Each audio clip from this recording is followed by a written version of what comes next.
Good morning, good afternoon, and good evening to all the listeners of the Good Anime Palette Podcast.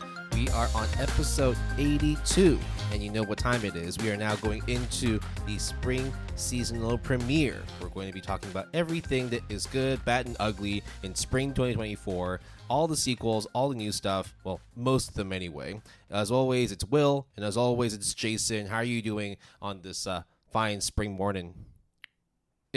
It's a bloomin'. It's got a spring in my step, I suppose. Yeah, the weather turned around real quick. Just last week, it was muggy, overcast, raining, just miserable. And then all of a sudden, it's you know what? You guys had enough suffering. We're gonna bring out the sun now, and it's quite nice. It's a bit hot, but I mean it's Hong Kong. We're literally right by the equator, so you can expect to have the summer heat waves coming in nice and early in April. I'm so mad about that. Okay, first world problems, urban city problems. I just really don't like the heat.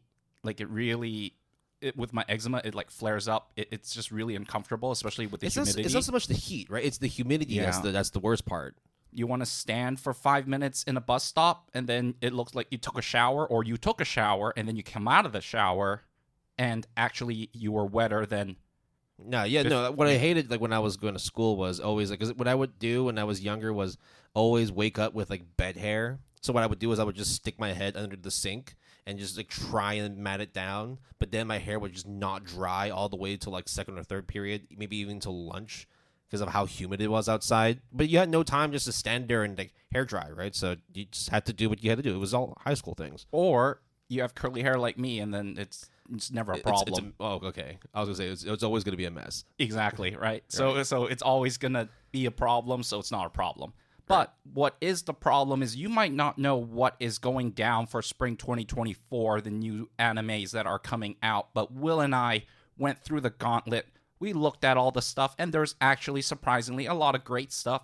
And actually, surprisingly, a lot of really bad stuff. I don't know if we'll talk too much on the bad stuff. I'm a bit more on the latter camp, but we'll go into that right after something that we haven't done in a long, long time. Drum roll. Which is what the hell Jason and Will have been reading or watching. Now, this is not going to be a regular segment. We're not bringing it back. It just so happens to be that we did end up watching a few things over the past couple of weeks, and we thought that there would be no better time to talk about it than now. Wait, that was just... I said naruhodo instead of nani. That was terrible Japanese. But yeah, we have watched two things. One yesterday. What's really funny is yesterday. Yeah. So So we watched a movie, a nice sequel movie that aired in Hong Kong just a couple days ago. I think it was already out in Japan back in February. Yes, correct. I think February 24th or something like that. Yeah. And then there's another thing that I've been watching on the side as well, irrespective of what Jason's been watching. But let's talk about the movie first, which is the Haikyu movie, Battle of the Garbage Dump. Or the dumpster battle, depending on which region or how people localize it. What's actually funny was when on the docket you spelled it missing a U, and then I put the U back in, and it immediately is this is the correct spelling. Oh, yeah. I was like, yeah. Oh, okay. Because I saved it. To the dictionary. Google Docs. They're learning now. So Haikyu the movie. Still based on the same completed manga series by Haruichi Furudate, who did both the story and the art. You can read all of the English manga, which is published by Viz Media. We're not going to go into the Mal score yet. Maybe we'll reveal it after we kind of go over our initial thoughts. But promising still. I mean, it's obviously going to be popular because it's Haikyu. It's been a long-awaited kind of continuation of this massive tournament that the Krasno team have been competing in. So in terms of the sort of timeline where this movie fits in, this is the round of 16. So the match that comes in right before the quarterfinals, where Krasno are taking part in the garbage dump battle against Kenma. Or Nekoma, the cats. Well, I just say Kenma because he's the most notable character there. But yes. True. I mean, that is actually true. Yeah. And Nekoma, the Nekoma school versus Krasno. A quick thing. If you have not caught up to everything prior to the movie, I'm just going to tell you right now, Will and I are going to assume that if you are interested in hearing about this movie, you have probably caught up all the way to Over the Top Season 2. If you haven't, you probably, not probably, you need to be on that shit. The other thing is, Will and I will probably not go into too much spoilers, although there's not really too much to really spoil. But that being said, let's go. Oh, first thing I want to say, though, Will, it was pretty packed, actually. Yes. We watched it in IMAX. The cinema that we were in, essentially, like, the way it has it is you have, like, 12 or 14 seats in the middle, and then you have, like, a couple more columns on the side with, like, 4 or 5 seats, both left and right. Basically everything from, like, I think it was, like, from rows A through to I. We were sitting in I, which is, like, the furthest back from the screen. Basically everything from rows D upwards was pretty much full. Like, there was no space anywhere at all. Except for the two brave souls that were sitting in the middle of row B. Yeah. And directly in the middle. Like, I don't know how with that screen. Is there a medical term for, like, the carpal tunnel of the neck? Or is it just simply just called neck strain? Or yeah, I mean, yeah, it's just neck strain because it's not carpal tunnel because it's not bones. Because carpal itself is for the hand, right? It's like bones, like inflammation rather than muscle. Yeah. It's like strain, neck strain. But I thought carpal was, like, specifically for hand. That's how you have, like, tarsals for your feet, right? Yeah. Well, metatarsals are your toes, metacarpals are your fingers. Yeah. I did, high school biology. But usually it's in the wrist though. Is okay because you click right, all the esports people. Okay, so back onto the movie. Let's not talk about hands and feet anymore. That was a dumpster fire. But onto this. But if you do want to see Jason and my feet, we can always. No, don't. Oh God, fuck. No, I mean, if you have an account, WikiFeet, that's your thing. Go for it. I do actually want to post both our feet and then see who don't. has a higher rating. Like, I'm just gonna tell you right now, it will get a negative score. You can't get a negative score. I mean, they could specifically make it so there's a negative score, but there's no way. Anyways, so the movie was actually quite short. So we've watched, a fair amount of other movies in the past. For example, like Suzume. I think just a year and a half ago, we watched Jujutsu Kaisen 0, and both those movies were around like an hour 45 to 2 hours. I think Bell was like 2 hours. It was quite a long movie. Yeah. Whereas this one was only 84 minutes, including like the ending credits and the post-credit scenes. Oh, we will spoil this. There is a post-credit scene that is somewhat important, so don't leave. The Marvel movie thing. Don't leave. Wait till and read actually some of the credits. Basically, if the lights don't turn on in the theater you're in, don't go. That's essentially it. But how did everyone know not to go? Just the lights were still off. Okay, I would thought like even at least one person would stand up, but no one did. No, but I mean, like, you had post-credit scenes since 2008, specifically in terms of like the grand sort of like Marvel universe, right? Especially with like we have been conditioned. Like, we've had 16 years to know don't leave until they tell you to leave. Maybe it's gone to the point where if there is no post-credit scene, you get pissed. That's probably it. I mean, look, there's going to be movies that don't have them, right? I mean, like, if it's not a Marvel movie, it's not an anime movie, it's not like a movie that is going to have like a sequel continuation, right? Like, I wouldn't imagine there being like a post-credit scene for like a Titanic, right? Like, that'd be really weird if there was one. Look, I don't know. Yeah. Okay. Let's cut out all the fluff. Let's actually talk about the movie. It's been like 3 minutes. Yeah. Sorry, my bad. So the movie is really short in comparison, and when you factor into the knowledge that it is just focused on the one game between Nekoma and Karasuno, it kind of the comparison that you might have prior to going into the movie is season 3. Yeah, because that was 10 episodes. If you cut out all the credits and all the openings and endings, that would still, in summation, be longer than this movie we're talking about. Yep. So, that being said, Will, what did you think of the movie? I liked it. The movie was good. I enjoyed like how they played out each set. I thought that the pacing and the timing of how they got their points and how they moved on from set to set and then rounding off the overall match was good. Obviously, in terms of like if you were just watching like this as like a volleyball match, it would go by real quick. So of course they're going to be splicing in a couple of flashbacks and background story and whatnot. And I thought that they kind of like interlaced them quite well. It wasn't so much that you were like inundated with just like, okay, here we're going to be going through like a 5-10 minute backstory. We're just going to be watching this kid grow up from when he had no interest in volleyball, and all of a sudden is now one of the best volleyball players in the high school scene in Japan. So I thought they managed that quite well. So it wasn't like you were only just seeing action the whole time. You were only just seeing flashbacks the whole time. You would have like a couple minutes here, a couple minutes here, there. So it was very balanced throughout. So I felt that like the 84 minutes, whilst being short, like it was pretty much like you just sat there, went all the way through, and never felt like you were kind of weaving in and out of, well, at least from my perspective, you were never really weaving in and out of interest in terms of what the story was unfolding on the screen. That's my perspective. Yeah, and I also agree, right?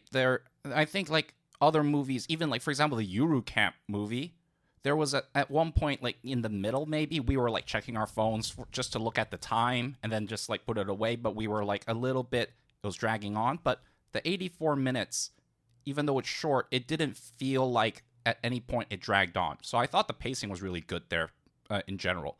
How I feel about it, and this is the part where I might need Will's assistance here, because when I told him sort of my gut reaction coming out, he kind of had like a bit of a shocker. Well, because you were harsh as fuck. Yeah, so for context, Will and I both gave the movie an 8. I'll just say that first. But how I feel about it is probably more conflicting than maybe how Will felt about it. And the way that I can probably surmise it is it was a good movie, but I was I was disappointed because I was really looking forward to being wowed, right? And this is coming from someone who really like Haikyu. He really likes Haikyu. Who really likes Haikyu. And if you don't talk about the Karasuno team, the Nekuma team is by far like the most interesting to me. And obviously, Will would know. I mean, listeners, you might not know. When I play games or do whatever, I like playing support class or a more defensive thing or a bit more calculating. Doesn't mean I'm good at it or smart. That's just like the way I'm more passive like that. And Kenma, who... So you probably play like a priest if you were playing like WoW. I'd be, yeah. Or a druid. I'm never a druid. Fuck druids. Fucking furries. Yeah, I played a Tauren when I first played WoW. Well, yeah, but hordes are dope. Like also because I thought shamans were great and then they nerfed to them. I mean, they're okay with the totems, right? No, it was the enhancements with the Wind Fury. I don't know. Yeah. I played Warlock. Anyways, OP moving class. on. Okay, anyways. The thing that I think that I don't like about the movie is probably I just didn't feel that it was really Gripping. Yeah, because and don't get me wrong, I actually do like the movie. It sounds like you don't. I know. And when I had to like kind of verbalize my thoughts to Will over like a period of like half an hour, then he's like, okay, I kind of get it now. It's more like in the beginning it was just like the words coming out of your mouth don't actually match the score you gave it, but at the end of the review that you gave, it was more like accepting that this was the perspective that you have. Because I think as someone like me, where like I tend to just kind of like watch what's on screen and then kind of decide how I feel about it afterwards. I feel like Jason more often than not tends to start things at like the very bottom and see like, okay, this is probably gonna be shit, but let's see how it impresses me. On the other hand, though, when it comes to stuff that he does like a Haikyu or a Monogatari or any other series that he really likes, he kind of starts off like, this is okay, let's just give this a 10 by default, and then we'll slowly but surely nick off points where there are things that I don't really vibe with or I felt like they could have done better. And that's why, like, that's where the disappointment was, because you felt like you nicked off a few too many decibels from what you would have given it. Yeah, and what I'm about to sort of criticize is nitpicking. And if you've listened to over hundreds of episodes of the Good Anime Pal podcast, you know Nitpicky Jason is in session right now. Right. But that being said as well, in defense of my nitpicking, when I have no choice but to nitpick, that means that all the broad strokes, all like the nitty-gritty stuff is actually not nitty-gritty. The general vibe is great or really good. And I have no choice but to even just criticize every minute detail just because there's nothing else to criticize. So I want to be clear about that. I think what you have is a situation of like pizza syndrome, where you're absolutely starving and you've had your first slice of pizza and it's fucking amazing, 10 out of 10. You're still hungry. You've already had that taste of pizza. You go for a second slice. This is still good. 9.5. By the time you reach your third, fourth, maybe even fifth slice, you get diminishing returns. It's like, I still really like pizza. I could still eat, but I've had the same slice of pizza over and over. It's going to eventually get to the point where this is good, but I remember it being better. Yeah, or like there's 2 boxes of pizza, and then when I got to the second box, it got colder. And even though it's the same ingredients and everything. The pizza's more stale. It's not as fresh. The cheese is nowhere near as gooey. The crust is, hard now. So yeah, I think that's what you have. You kind of gotten to the point where you've had 4. You consider To the Top being like 2 separate seasons because it was quite long. Because right? Technically, they did separate it. So you have 2. like 5 whole ass seasons of Haikyu, and then now I think it's also the weight of expectation in which it's like. You've had seasons 1, 2, the 10 episode battle for season 3, 2 To the Top seasons, and then coming out with an announcement saying we're gonna wrap all this shit up in 2 movies. I think that was it 2 movies? At least, or they're gonna. I mean, like at the moment, if you look at my anime list, they actually list it as 1 of 2 movies. Oh shit! Yeah. Oh shit! Yeah. I didn't know that. So it could just be. We're going to be wrapping up this particular segment, but then we're going to have like a bombastic final movie. Who knows? It's all speculation at this point. But I think it's like going in. You knew that how they're going to wrap up the series was just using movies. Yeah. And the thing that I always like about Haikyu, among many other things, is the character development within, like sometimes even within one episode, right? Like we talk about Tanaka, his development of, being kind of felt like he was left behind, right? Or don't forget about the block in season 3 with Tsuki, right? All of these things, or like To the Top with the twins and everything, there is moments that I can already just remember like off the rip that are like really standout moments. There are even like character vignettes. Like there was one about like the enemy, the twins, the captain with the uniform. I might have like bored to death when I've said this, but I kind of teared up a bit when there was just only about 10 minutes focused on that one captain, and I can't help but get my heart racing, my blood boiling in these really hype moments. And this time around, this movie, going into now specifics, focuses none other than the strategist of Nekuma, Kenma. And I'll be straight up, Kenma is my favorite character in all of Haikyu. So talking about expectations being very high is an understatement. So, unfortunately, I was disappointed, but I don't think it's yeah. What did you like about the movie then? Okay. When you go against a defensive team, there's a build-up. It's more of like you have to slowly strategize and do the long game. It's essentially the ultimate offense versus the immovable force. Yeah. That's essentially what it is, and right? And defense is never very sexy. pretty. It's never sexy. at No all. one really focuses on, wow, that linebacker block was dope. But if that quarterback just threw like... Well, that's also why like a lot of mantras for like NFL coaches is a great offense is a great defense, because you're always constantly getting points, and therefore like the bigger you stretch your lead, the less likely you're going to lose. But what happens when you don't score? What happens when you aren't able to make progress on the field or on the court? And that's essentially what the Nekuma team does. They will stifle you. They will suffocate you. They'll get you to keep spiking the ball. Keep trying to score points. We're going to counter every single time and wear you out. And that's essentially how like a lot of the movie played out. Mm-hmm. And for you mentioned this as well, and I completely agree.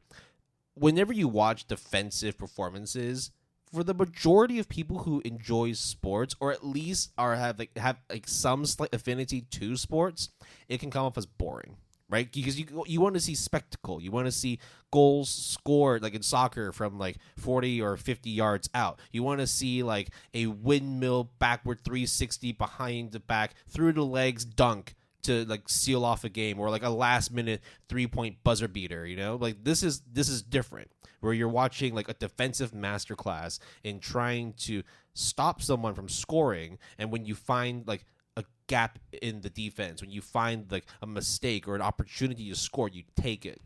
And that's what I like about sports in general. It's encompassing every single aspect, from offense, from defense, from being able to support your teammates, being able to set up somebody to have a better scoring opportunity, and watching the flow of a match rather than just. I mean, if it was just watching Hinata spike the ball 25 times in a row to win a game, I mean, 99% of the people would love to see that. I wouldn't, because at that point, it just becomes a slugfest. There's no enjoyment in watching someone just get completely obliterated. You know? Yeah. And the first set result, let's just say, was a moment where I think a lot of people, and even, I would even argue, the last moment of the last point being scored before the match ends, are moments that I think a lot of people will be like, why? Maybe, in terms of initial gut reaction. Maybe after some thought, they might think otherwise. But for me, I look at that being like, oh yeah, the cogs are turning, the wheels are going. Or it's almost like, as you accurately said, poetic. And some people might not like that because they like the spectacle, they like the hype shit, which I don't fault you for it. But you're not going to get that from a team that, at least in the manga sense, is strictly not that persona. That being said, there is like, a 2-minute sequence that is not in third person, let's just say.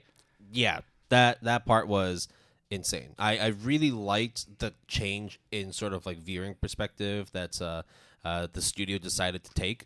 So it was a nice change up in terms of how you actually consume the show. We should probably wrap this up because we're closing in on the half-hour mark already. Sorry, I apologize. But to top it all off, I don't think it's a bad movie at all. I quite enjoyed it. It wasn't exactly what I wanted, but it is what I expected. But at the end of the day, though, you still gave it an 8, despite what you're saying, making it sound like you're giving it a 7. I think that's why, like, I wanted to have that discussion with you before about like whether there is a difference between a 7 and an 8. And for you, it's like you say there is, but the more you talk about it, it seems like that line is getting thinner and thinner and thinner. Yeah, but there's still a line. Yeah, but even then, it's like you can fall on that crutch if you want to, but like you're also slowly defying what you're saying too. I know, I get that. Yeah. So let's just wrap this up. 8 out of 10, very good movie, or in Jason's words, good movie. Okay, I see what you did there. Fine, all right. Because that's what literally, like, you know. Yeah. Because the words don't really match the intent, but fair. At the same time, when you actually dissect what Jason's saying, it is a good movie. If you are like the everyday fan, or you just really like Haikyu, if you insanely love Haikyu, on the other hand, maybe that's why it's only an 8.27 right now on my anime list compared to the top season 2, which was an 8.55. So the drop off is okay. You can say it's significant, but it's still like well above an 8. Yeah, it's really good. Yep. Now, moving on to the next thing, which is something that I watched, and I also implore a lot of other people to watch, despite the genre that it's in. I took some time to watch one of my beloved manga series of all time, Parasite, but in live-action form. Not in Japanese, but in Korean. So, just this past week, or at least 2 weeks ago, Parasite the Grey released on Netflix as an exclusive. This is a Korean spin-off that's based on the completed manga series Parasite, written and illustrated by Hitoshi Iwak. It is also in English by that's done by Kodansha. It's relatively short, and there's a reason for it too. So it's only 6 episodes. But it was also co-written and directed by Young Sang-ho, who wrote and directed Hellbound, which is a 2021 Netflix exclusive. He also did the manhwa for that, and that was also only 6 episodes. The other thing he worked on was directing the movie Train to Busan. I think he also worked on Peninsula, the follow-up as well. Yeah, he did a lot of movies, but I think those are the two that is probably like people will latch onto right away. Yeah. So I'll keep this one short and sweet because we do also want to spend some time going over the seasonals. Remember, this is still a seasonal episode. Sorry. So Parasite the Grey is, in my opinion, a very well done spin-off adaptation. So if you either read the manga like I have or watched the anime like Jason has, you would probably be wondering, well, what does this have to do with the main storyline, right? This is going to be set in Korea. It literally is a spin-off. Is there going to be any connection to the original story? Yes, there is.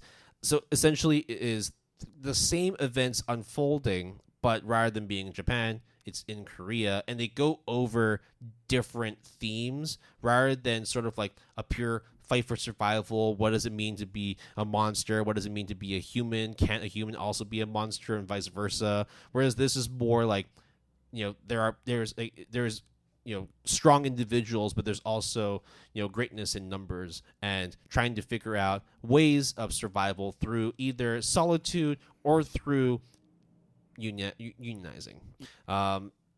The actresses and actors for the series was really, really good. I thought they all like performed really well.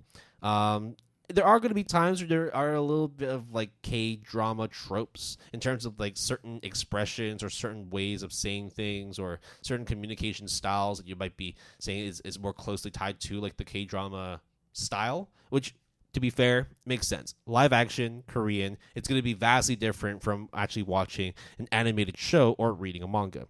But I have absolutely no hesitation in recommending Parasite the Great. Yes, after doing an episode talking about live action adaptations and remakes of series and who the hell they're for, I am now falling on that sword and then saying, you know what? On that actually, crutch? I'm wrong.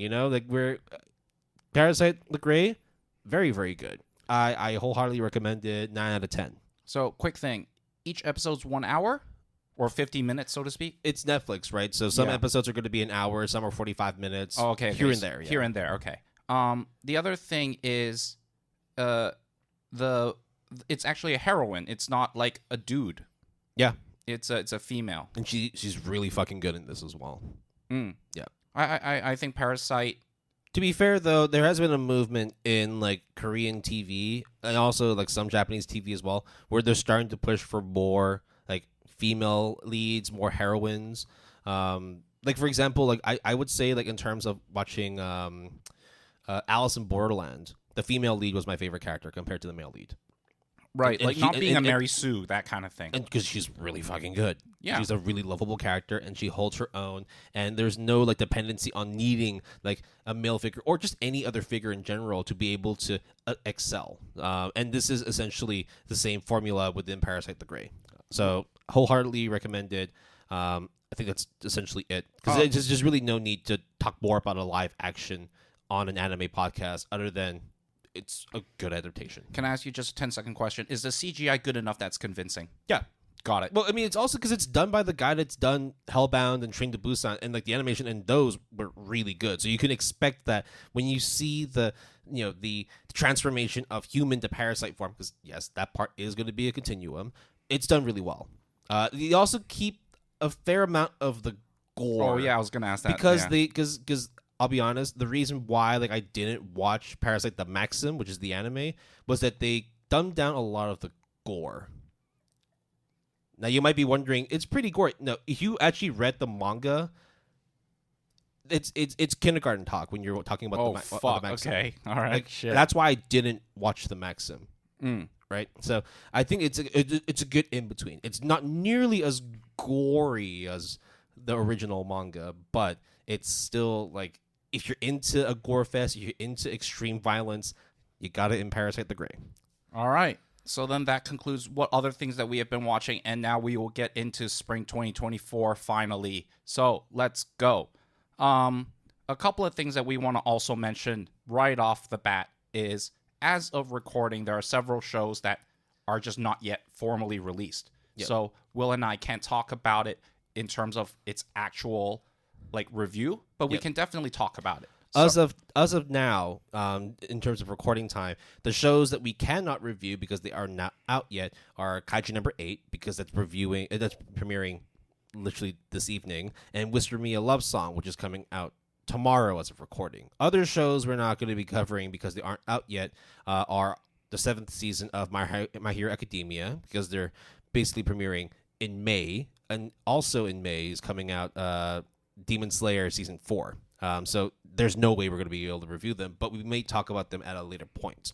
So the reason why I think with My Hero Academia coming out later is because they're actually releasing a couple episodes of stuff, but it's more like sort of like it's like spin-off. It's more like not really filler, but it's sort of like other stories that lead up to My Hero Academia season 7. I think it's like called Memory or something like that. So it's probably going to be like recapping everybody about like what happened from seasons 1 through 6. Which is kind of important if there's so much content to fill. Yeah. And the other thing with Demon Slayer, well, they're doing a theatrical run. They're earning a shit ton of money. And they know they got it in the bag in terms of everyone under the sun is going to watch the latest season. So yeah, no, it's also more just letting it have that theatrical run for like another month or so that they can reap in more money and then do it. The other thing as well is, based on a lot of people who have read the manga, I know you have, this particular arc seems to be one of the shorter ones. So it's kind of because they're fairly unconventional when it comes to naming their seasons, right? Because most of the time it's like season 1, season 2, part 1, part 2, whatever it is. This one, on the other hand, they kind of named their seasons based on the arc they're in. So like the Swordsmith Village arc, the Entertainment District, the train one, Mugen Train, and now this one is, I don't know what this one is. Hirashi Training. I think Pillar Training is the name of the arc. Yeah. So Hashira, not Hashira. Sorry, Hashira. Oh, yep. Got to add it to that finale award. Okay, but there's not even an award. It's just become like a norm now. Yeah. Well, so we're not going to be talking about those.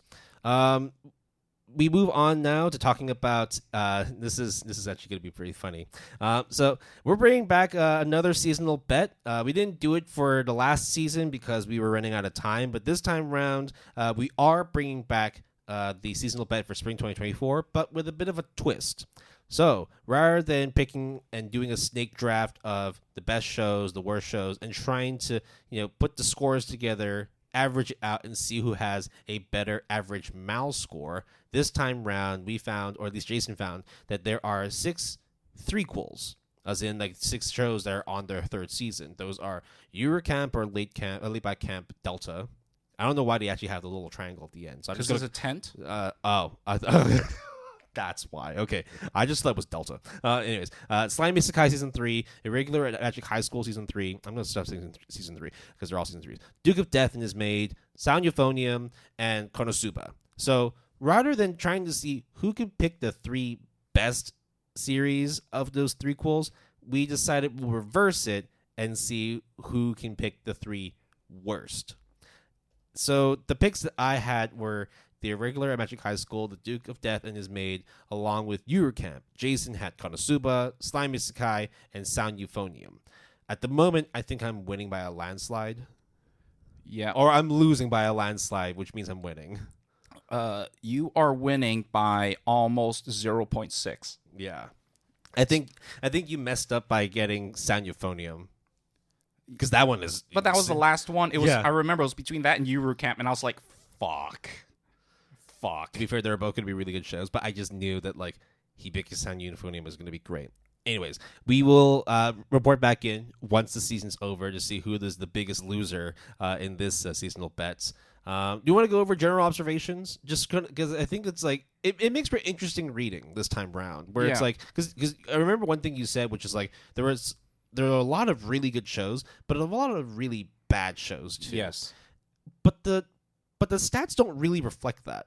Whereas you have 8 shows that are above an 8, 53%, which are 7 to 7.99, and then the rest, which is like close to 30%, being anywhere from a 5 to 6.99. Like 13 shows across from 5 to 6.99. 3 of them being like at the bottom tier. Thankfully, no shows right now are scored less than a 5. So it makes for things to be kind of in the middle at the moment, right? Like it's like more than half the shows are 7 to 7.99, and then the rest of them are spread into you either love them or you hate them. It's really weird for me though, because I kind of feel it's not nearly as good as the previous season, but we'll go into that later on. I also noticed that, I mean, now that you put it up, there's a shockingly like small amount of shows this season. Yeah. 45 shows. What the fuck? Well, only 45 shows that have currently aired, right? There would be at least another 5 or so. This is okay. So this is not like you're just taking scores of things that already have come out. We're not including things like Demon Slayer or because they don't have a score yet. So, right. but yeah, definitely those are hyped. Like in Kaiju number 8, as a recording hasn't come out yet, we know that's gonna really hype things up in terms of the general score for the season. So Yeah. So now that we've got into the stat observations, let's go into a vibe check. Let's see what's been going on with at least from the get go, the sequels that are coming out, things that are coming out later on. I think it might be a good time to even just go straight into talking about the seasonal sequels. Yeah, Just sure. Just right off the bat, right? Yeah. So just as a reminder, we're not talking about Demon Slayer. We're not talking about My Hero Academia. And though it's not a sequel, we're also not going to be talking about Kaiju number 8. So let's go straight into it. Mushoku Tensei Jobless Reincarnation Season 2 Part 2. Can't talk too much about it because neither Jason or I are caught up. I think I'm further ahead of you, but even then, like I'm still nowhere near finishing Season 2 Part 1. But hey, like it's ranked high. It's probably like the most well-loved, but also like kind of still controversial, fantasy isekai that's come out in the last 4 years. Sound Euphonium Season 3. Yeah, I just haven't got around to watching the movies, which So that's why. So the movies are like canon, and they're important Yes. to watching Season 3. yeah, exactly. They have to be watched. Or else it's kind of like, can you watch Entertainment District or without watching Mugen Train? Technically, you can, but you really shouldn't. So it's the same thing. And obviously, the score. I don't even think you can. I think like if you did that, like you would just be so fucking confused. you'd be lost. You'd Yeah, be like, exactly. who the fuck is this guy? Wait, that guy's dead? What happened? Oh, shit. Okay, I guess I gotta go back and watch the movie, or watch the short 10-episode season that they did. They recut. the TV format of Yeah. it. Yeah. But it be Sound Euphonium as of recording being the highest anime on MAL for spring just says a lot about its reception. Right. So more band, more music, more awesome Kyoto animation. So it's going to be great. Did you watch Irregular at Magic High School? Nope. Did you watch any of them? Nope. What about Duke of Death and His Maid? I think you watched like at least like one or two Like episodes. one or two episodes from of season one. Yeah. Yeah. So it's gonna be hard to talk about those. Yep. I kind of want to leave this one for later. But can we talk about KonoSuba first? Yeah. Because I haven't watched it yet, Mm-hmm. but you have, Yep. right? Because I already watched season 1, season 2. I also watched a little bit of like the Megumi spinoff. Mhm. Didn't finish it, but I liked it. Explosion of this wonderful world. So this time round, it's still based on the same completed light novel series, written by Natsume Akatsuki and illustrated by Kurone Mishima, published in English by Yen Press. It came out on April 10th, done by Studio Drive this time. So before it was all JC's staff. Even the movies were done by JC's staff. Season 1 and 2 is Studio Dean. Okay. The movies are JC's staff. Yep. Studio Dean was season 1 and 2, and then the current season, along with the The Megumi Yeah. spinoff is done by Studio Drive. There we go. Okay, got it. The fucking score is insane already. Raw score of 8.51, ranked 127 with 295,000 members on my anime list. That's a insanely high score. But with the studio changes throughout its history, right? Like with Studio Dean doing the first 2 seasons, the movies being done by GC staff, and then now, the keys have been now given to Studio Drive. Where do things stand in terms of KonoSuba Season 3? Animation-wise, is it still good? Is the comedy and wit still there? Is the lewdness, one thing that KonoSuba is known for, still existent? Okay, I'll answer all those questions, and that's all you really need to know about Konosuba 3. The first thing of, you need to watch the movie, because the second one starts of the first episode, it is straight from the end of the movie. Like, almost like as if no time has passed. But obviously, real time has passed. So I actually needed like a slight refresher. Actually, I don't think I ever watched the movie either. I only watched season 1 and 2. So I haven't watched the movie yet. But so now you're saying like this is actually really important then. So you have to watch the movie before watching season 3. Yeah, because Kazuma has trauma of sorts from that movie, and there were certain things that were literally like reaping your rewards, and if you just watch without watching the movie, you'll be like, what the fuck just happened? Because they go like literally, it's almost like episode 1 to episode 2 in terms of like, oh yeah, you know all this, right? It's the next one. That being said, Studio Drive also did the Megumi spinoff, and I think it looks really sharp and really good. So no qualms there. They really retain the same look, and it just looks really good. All the same characters you know and love. Do you like the comedy of KonoSuba? If you do, it's the same shit in the different day, in the best possible way. That's probably why you're watching it in the first place, right? So it's like if you didn't like it, then you wouldn't need to listen to this. Yeah. Do you want to see Kazuma being super lewd? And I mean like a horn dog, bro. Do you want to see Aqua being useless? Like basically like need to speak to HR every other week kind of lewd, right? Like oh yeah. Yeah, absolutely. Do you want to see Megumi being flat as, a washboard, but also cast Explosion and Darkness doing what she kind of does? Is Aqua still useless? Dude, she tries to be so useful, but almost makes it worse. Okay, so the tropes, the comedy, the things that people loved about KonoSuba are still here, which is probably why it's an 8.51. Yeah, I think one of the things that made it higher is because it's been a while, and all of a sudden it's having a comeback. And the fact that it's exactly the same actually brings a smile to my face as well. I think it's a really good sequel, and I can't wait to watch more. All right. Now, moving on to the time I got Reincarnated as a Slime Season 3, where some of the general information is not posted there, so I will say it now. It's done by Studio 8-Bit, still based on the same light novel series of, I'm not going to go over all those details. I wrote ASDF. I'm so sorry. But it premiered just about 2 weeks ago, so on April 5th. The raw score for it is also phenomenal, 8.44, ranked 157. Similar amount of members, well over 220,000. I watched all of Season 1, Season 2. I didn't watch, because there were like a few like spin-offs or like a few different like kind of like adaptations of different stories within the Slime series. So I did watch this one. I watched a bit of episode 0, but it was like, even though watching it, I was like, there's still a lot of stuff that like I can't remember anyway, so fuck it. I'm just gonna go into episode 1. Was it a recap? It was a recap. Okay, it was just basically going over like some of the bigger moments in season 2. So even then, it's like I don't even remember what happened in season 1. So like, this is not gonna be any use for me. So fuck it. I'm just go in and hopefully these characters that keep showing up, the interactions they have, will be a refresher in terms of who the fuck they are and what they're doing. So. Yeah, similar to the whole. Actually, not even similar. Very different from the KonoSuba continuation.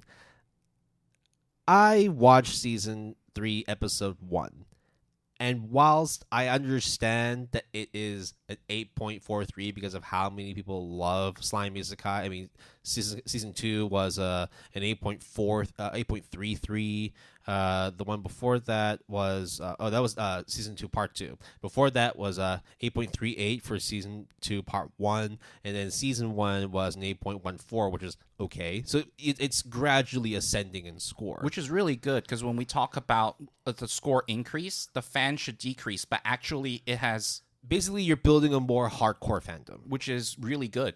So the thing I have though is, okay, as of recording, 2 episodes are out. I haven't watched the second episode yet, but watching the first episode, I was like, y'all already giving this an 8.43? This is crazy. And I think it's just based on sentiment. I think it's just based on people loving the Slime series, or the full name of that time I got Reincarnated as a Slime.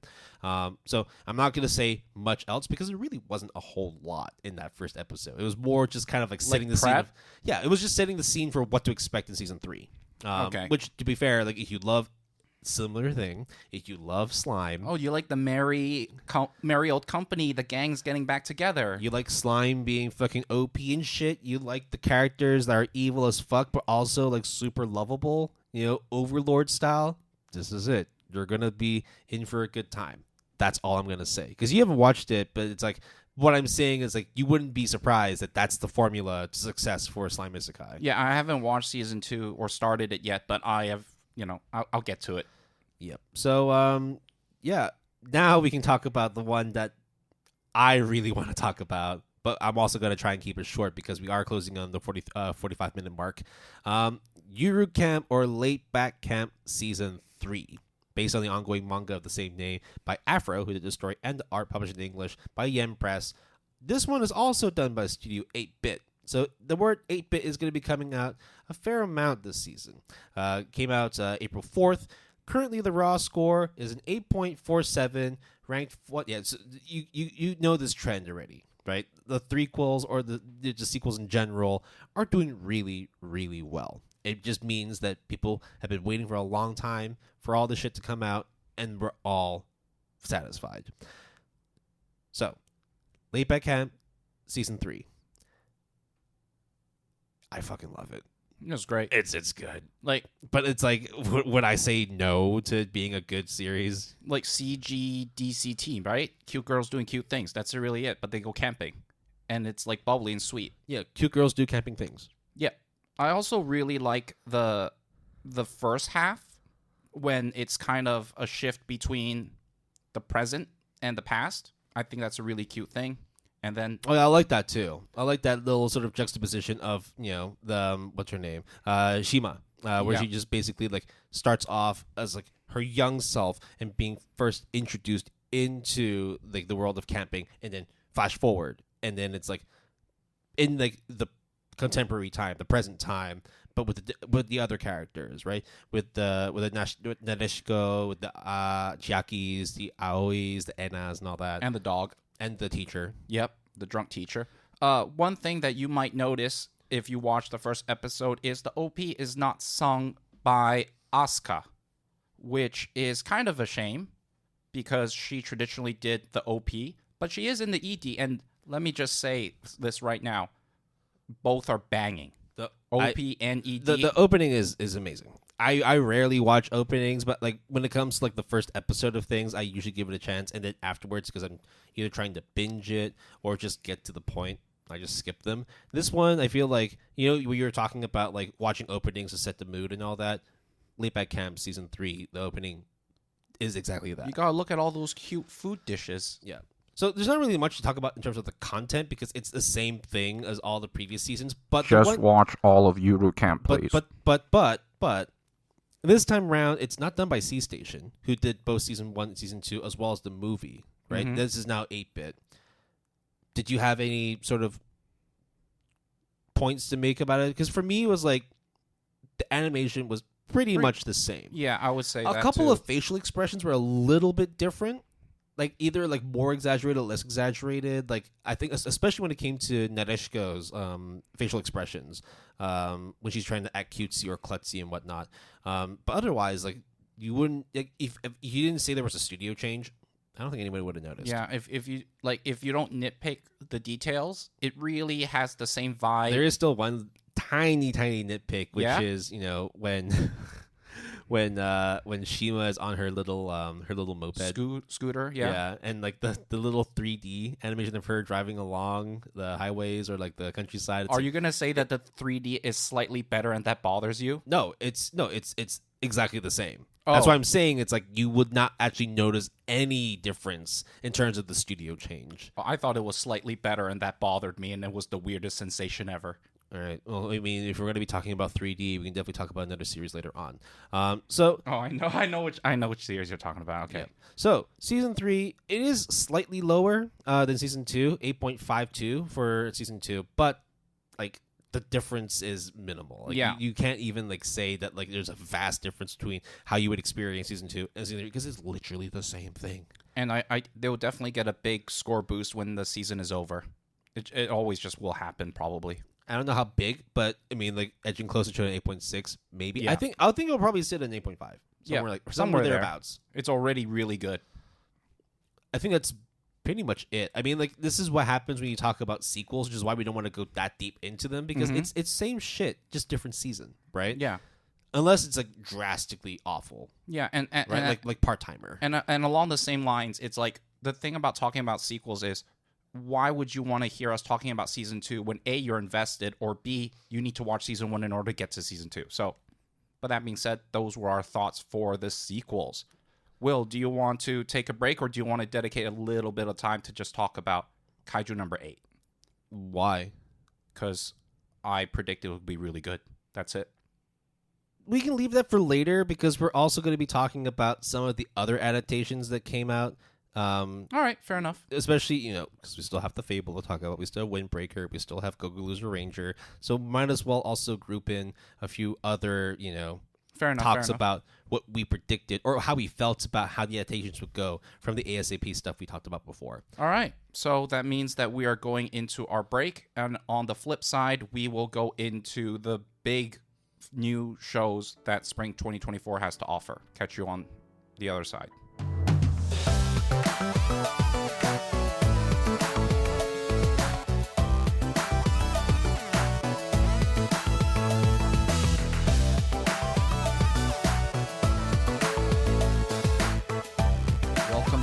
The second half of episode 82 of the Good Anime Palette podcast, where we talk about spring 2024 seasonal premieres. I am your co-host Jason. On the other side of the table is Will. Are you ready to dive deep into what spring 2024 has to offer? Yep. So I know that it's kind of placed a little bit differently in the docket, but let's actually go into the spring seasonal new shows first, and then maybe talk about like the forecast predictions or how we feel about stuff that has yet to come out, or like we may not go into like that much length into. Right? No problem. So first off, this is technically not a new show, but new in the sense that it is a complete remake. We're going to be talking about Spice and Wolf, Merchant Meets the Wise Wolf, based on the ongoing light novel series of the same name, written by Isuna Hasakura, with illustrations done by Ju Ayakura, published in English, both the light novel and manga adaptations by Yen Press. As mentioned, this is a remake because the original adaptation came out back in winter 2008 by Studio Imagine, which had a score of 8.22, and season 2 was done in the summer of 2009 by Brainspace and Studio Marvy Jack, which had a mouse score of 8.31. This time around, for Merchant Meets the Wise Wolf, it is done by, shocker, Studio Passione. So, the score is actually quite consistent with what originally came out, currently at an 8.26, ranked 301, with a membership of 113,000 members plus. So, I'm pretty much like, I will just say that I didn't watch the original. Even though I watched like 2 episodes, that doesn't count because legitimately I don't remember anything from it. It was so long ago that I watched it, so I'm coming in from like a completely fresh perspective. How much of the original did you watch? All of it. So both seasons 1, season 2. Did you read any of the light novel or manga? Just nope. Pure anime, right? Yep. So, but it was like way back when, right? Yep. So I'll go in from my perspective as someone who is just completely new to the scene, right? The first thing I will say is, okay, we know that we've had our gripes with Studio Passione in the past, but admittedly, they have done some good things recently. More bad than not, but even then, props to them, still being around and still producing anime. So when watching this, I was pleasantly surprised by how good it looked and how good it sounded too. Because it's the music is done by none other than the GAPs. We're not going to continue. We're not doing that. Okay, Kevin Penkin. We'll just say Kevin Penkin. We don't need to stand him anymore. Okay, but the big dog is here to do the orchestral music, and it shows. It's really good, the music. So in terms of, at least from what I remember from episode 1 and 2 and all that, it seems like the pacing is kind of similar. It's not like it's drastically sped up or much slower, because I think this time around, now that there's like a lot more content that is out, Studio Passione essentially has more time in the sense of like pacing things, not necessarily more time to produce stuff. It's more just they can actually take into account what the story really is, make sure that they have all the character interactions done, and make it so that it is more consistent with the original source, rather than rushing things and trying to get things out the door. So it looked great. It sounded great. I thought the voice acting was really, really good as well. No major concerns at all. I think like if for me coming in as a newbie to the Spice and Wolf scene, I would recommend watching it purely based on aesthetic and sound. Now, when it comes to the actual vibe and the genre of the show, where you're talking about trade, merchants, you're talking about crops and shit, look, I'm a sucker for dry shit. Yeah, right. Me so too. Of course Me too. So of course I'm gonna like it. It's not gonna be everyone's cup of tea or everyone's basket of wheat. In this particular case, I see what you did there. yeah. But I don't think that if you went in here, you would be like, even if you hate this genre, you could at least still appreciate how it looks and how it sounds. That's where I'll come from. So there's already like a good 2 points there, and all the other points come in terms of just the composition of the scenes, the way the lines are delivered, the way the characters interact with each other. It's a very weirdly comfortable show because of how slow the pace is. And I think that's probably what would maybe set people off in terms of like not wanting to watch it. But I would implore you to at least give it a try. Right? Yeah. Now, from your perspective, someone who has watched both season 1 and season 2 however long ago, you already have, background knowledge and experience in terms of the Spice and Wolf scene. So how does it feel coming in as a veteran, like watching this unfold in HD, full screen, and like, with a arguably better soundtrack? Yeah, so the thing is, when it was first announced, they didn't say it was a remake. They just said, new project incoming. Yeah, exactly. So people thought, and I thought, are they going to do a season 3 that, like, far apart? I mean, it's been done before, right? But we're talking almost like, we're talking 15 years. Yeah. But the fact that they went around to do a complete rehaul remake, I think is a generally smart decision just because it's been a long time and people don't really maybe want to seek out the old 2008, 2009 show and just start all over, right? It is actually very faithfully adapted minus a couple of small details, but you even got the same 2 VAs who did Holo and Lawrence to do this iteration. So it's literally the 2 same people. And I think even the director is the same too. So a lot of the staff has transferred over. So it really is almost like copy and paste, but with modern sensibilities and with Kevin Penkin's soundtrack. And modern technology as well. Exactly. And you get the same character banter and dynamics that you like, the slow pace. What I will say is we have yet to actually get into the chunky trading economy kind of dry shit. Have you watched the 2 episodes or just the first one? Just the one. Okay. They haven't even gotten into the knee-deep stuff. They will get into that probably starting the next episode, episode 3. So it's interesting. Yeah. I think that especially, considering that there is still this many members that are on my anime list that are subscribing to Spice and Wolf, Merchant Meets the Wise Wolf, I think that the score is gonna stay consistent because, as you've mentioned so far, right? Like if episodes 1, episode 2, and so forth maintain the same continuum as how they've done it from seasons 1 and 2 originally, with like maybe minor differences, I don't see this dropping below an 8.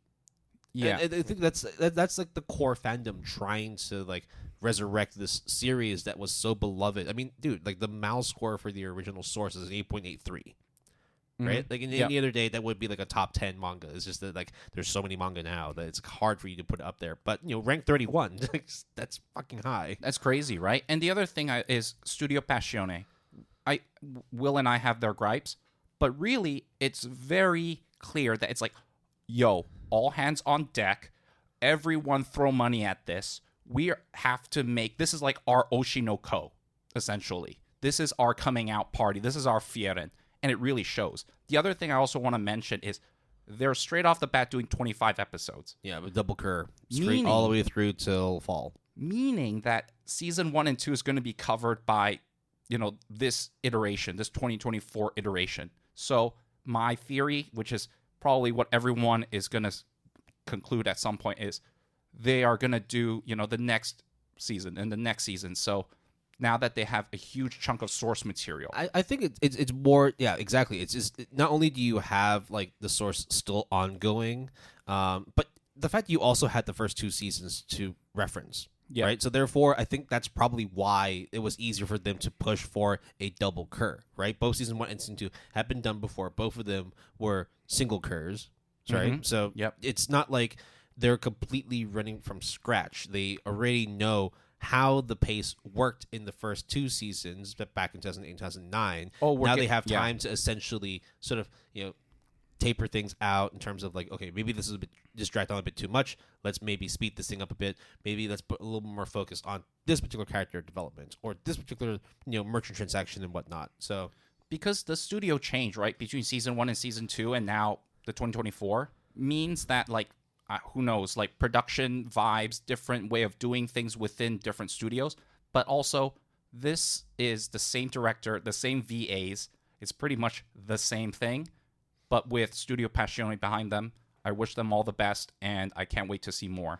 Yeah, I think that, this is definitely a welcome change because, I think just a few seasons ago, or even just last season, no, it was a movie. So they did Omuroke Dear Sisters, which came out actually just 2 months ago, and that one was a 7.63. Did they do Miracle-chan? They did Miracle-chan. The Higurashi?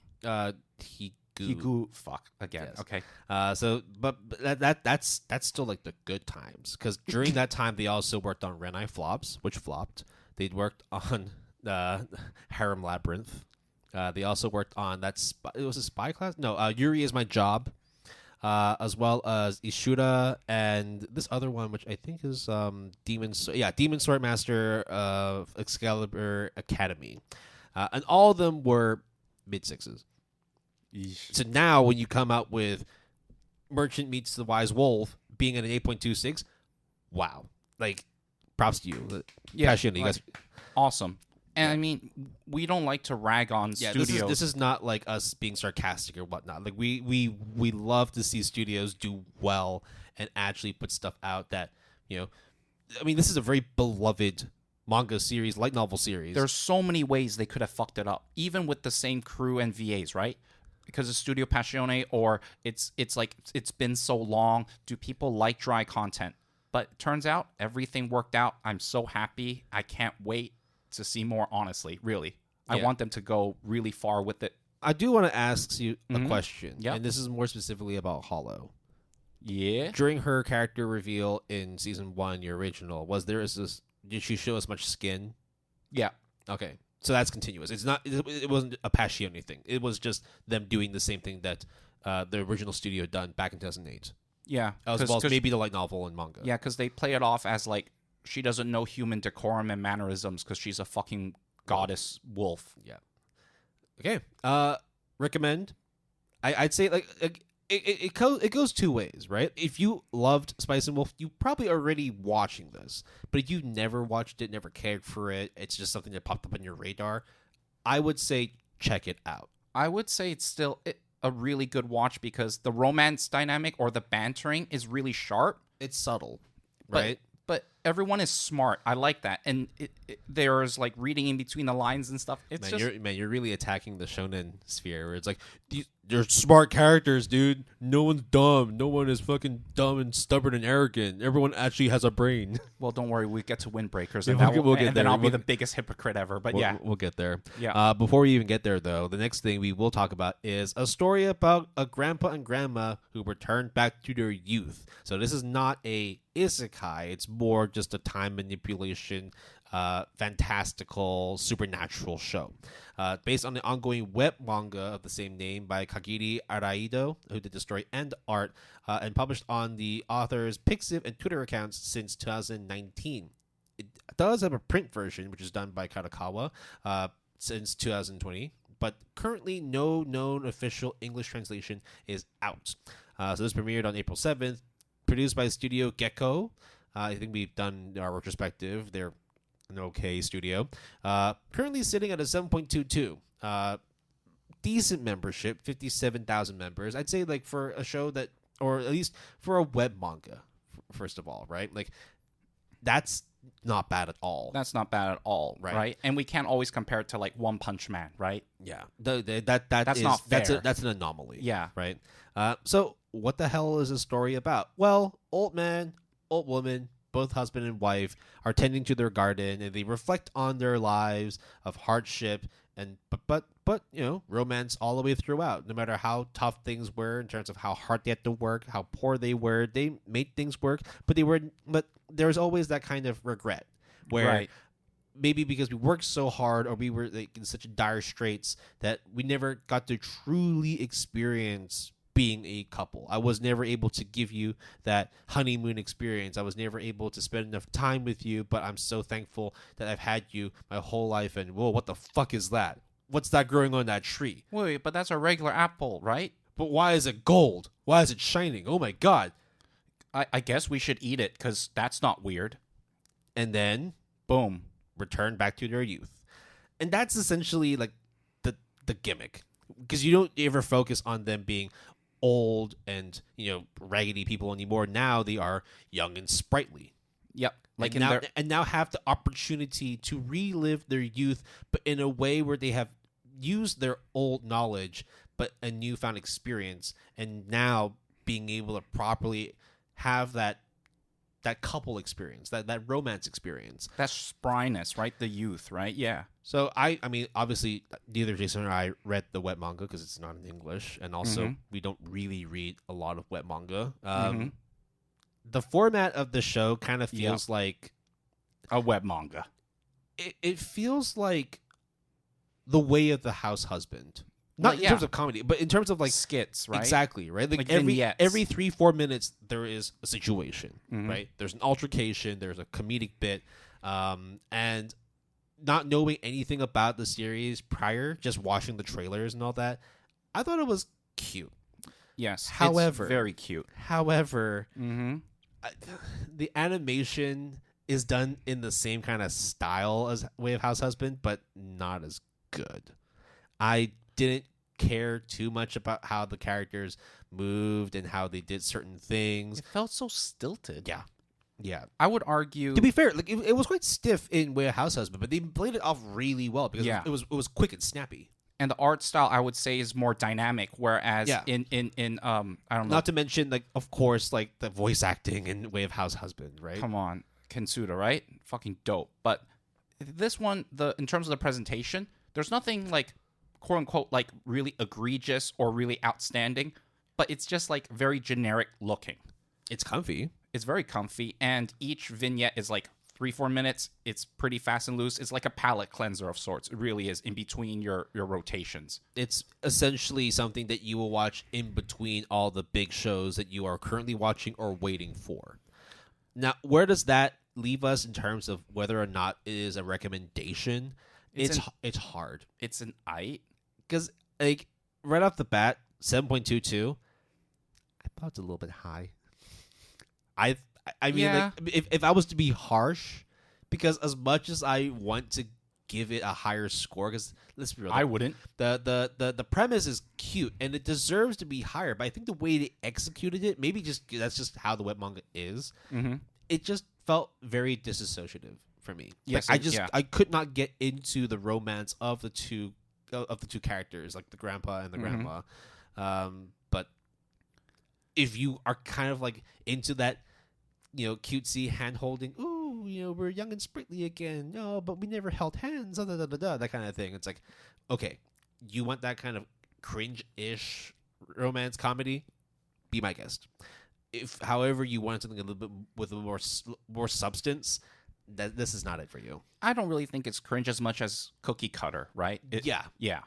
But the other thing I want to say, which is not a slight to actually the anime or the premise at all, but if you are that type of person, then you should stay clear away from this anime.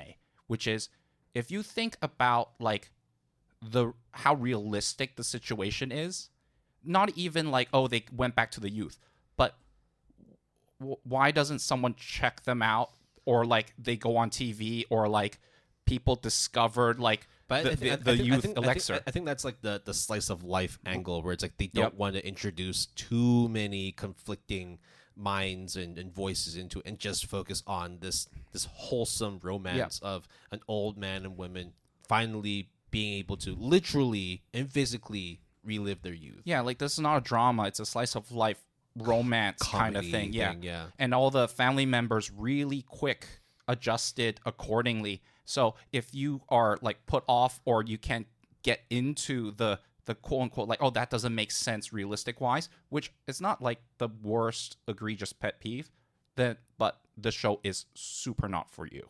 Yeah. Generally, I wouldn't say steer clear.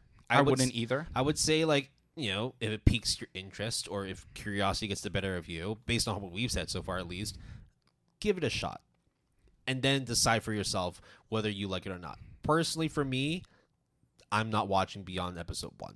Me too. I don't think they will do anything that would really change my mind otherwise. Yeah, exactly. Because it's like it's in the same way of whether or not you like the way of the house husband. If you like that comedic style, if you like the way of animation, if you like the way of line delivery, right? If it works for you, you're gonna absolutely love it. If it doesn't, then we're not even having a conversation. I just think everything about that show is fine. It's just mid.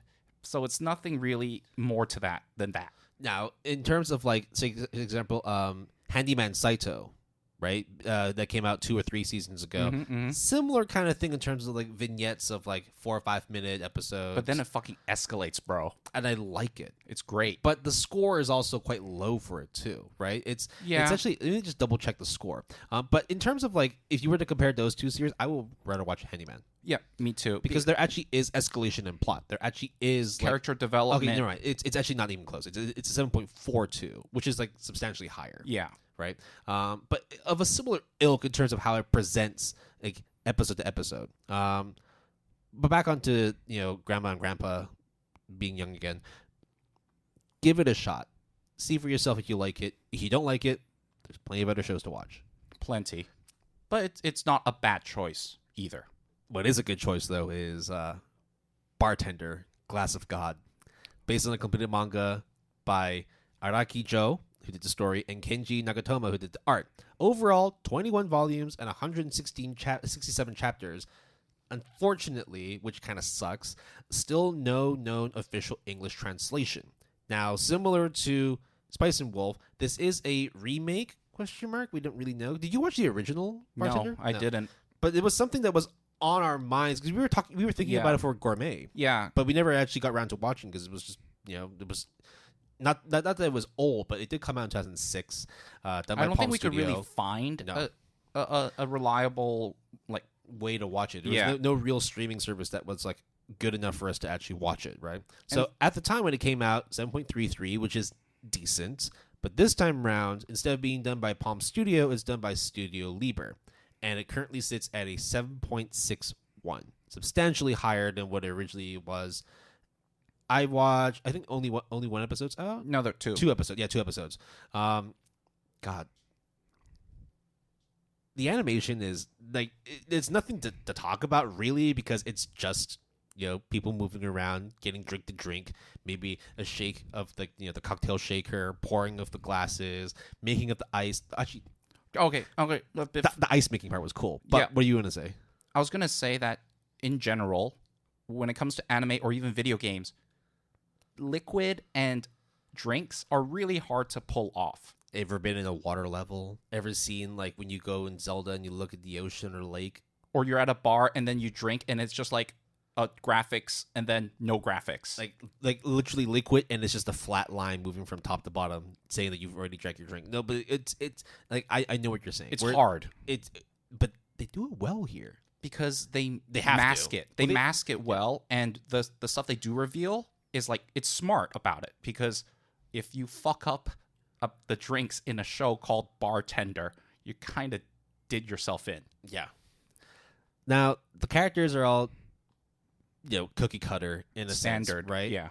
But what I will say is that it's a bit of a shame that we couldn't talk about this in the Gourmet episode because now the first episode, I will kind of spoil a little bit, but it's the first episode. It's the first episode in the right? premise. It sets the stage, right? Mm-hmm. So essentially, it's a major hotel chain in Japan, in Tokyo, that has opened, but for the longest time, even despite having the hotel opening, the bar of the hotel remains closed, and it's because of the fact that the owner of it's Eden Hall. No, not Eden Hall. Eden Hall's the bar. But this hotel bar, Cardinal. Yeah, the Cardinal. They just can't find their bartender. They can't find the bartender that meets their expectations. Not only just being able to make different drinks to their customers' preference, but also taking into account who they're serving, whether or not they've had a meal, whether or not they're this is like early in the day, this is after work, whether or not they like sweet things, sour things, bitter things. And so they've done this whole like exam. Yeah, of, like, in like the first couple of minutes, Yeah. right? And it is what the OG-san, head of the whole company and conglomerate, Yeah. with like the two like. well, no, it's the manager with the two with his two Oh, underlings. yeah, And then, sorry. but because they're carrying out the orders of the big Right. boss. And- It's like, I need to know if this person can make the glass of God. And they're all like, what the fuck is the glass of God? Like, it's just drinks. Yeah, I didn't read that wine manga, so I don't really know what Drop of God is, I guess. But okay, bartender. So they can't find their bartender, or the head is too nitpicky, or their standards are too high, or like whatever. They just can't find the right person. Then all of a sudden they get social media post about, yo, there's this really dope guy in this bar that used to close down but kind of is open, called Eden Hall. Let's go there. And then they go there, and then they find their guy, where all the qualms and things that they did not like or just failed to be impressed by all the other bartenders they interviewed, he just knocked them off their socks. And so now, after episode 1, do you watch episode 2 as well? Yes, I did. Right. So after episode 1, it changes. Rather than just doing the exam, they now have shifted their focus to, we need that guy. We need Ryu Sasakura to come from Eden Hall and work at our bar. No ifs, ands, or buts. But would he, though? Why wouldn't he? And that is kind of the premise, but it's not actually even really what Bartender Glass of God is about. To me, Bartender Glass of God is a show that is not flashy. It is not necessarily going to blow your mind. But when you think about working in food and beverage service, which for me, I have never done, and I always hear stories with my friends who do work in the food and beverage industry, is tough. It's really tough work. It's hard and all that. But you also need to pay attention to detail in certain establishments, or all establishments. But it's really crazy when you kind of like Sherlock / House MD your way to a drink. This is the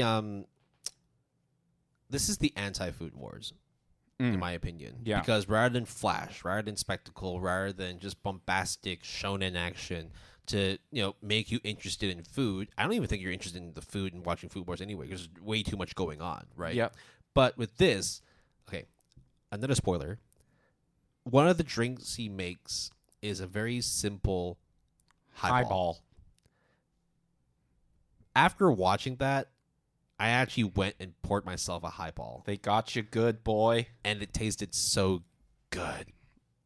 Now, ladies and gentlemen, please drink responsibly. Absolutely. And don't yeah. drink when you're not of age. Exactly. Wherever you are, you got to be of legal age. But what I will say is, as much as it's like people like watching these kinds of food shows, because a lot of times when you're off work, you tend to eat alone, right? You might, especially if you're like a bachelor or bachelorette, or you just moved to a new city, you don't really have, or you live in a small apartment, you want to cook, you go out and eat. This, in the same way, is I would like to decompress after work and have a drink.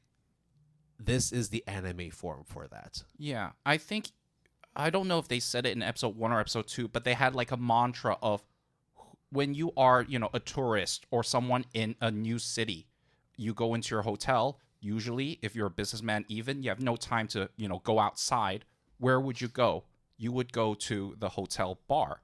So the mantra is, they are the first line of defense, offense, of giving an impression to your client, your customer, and making sure that their experience from the first stop is as good as it's going to be. Yeah. And I have to say, you need to watch episode 2 because it just escalates. Okay, then I will. And like, unlike Grandma and Grandpa, this one definitely will be watching again.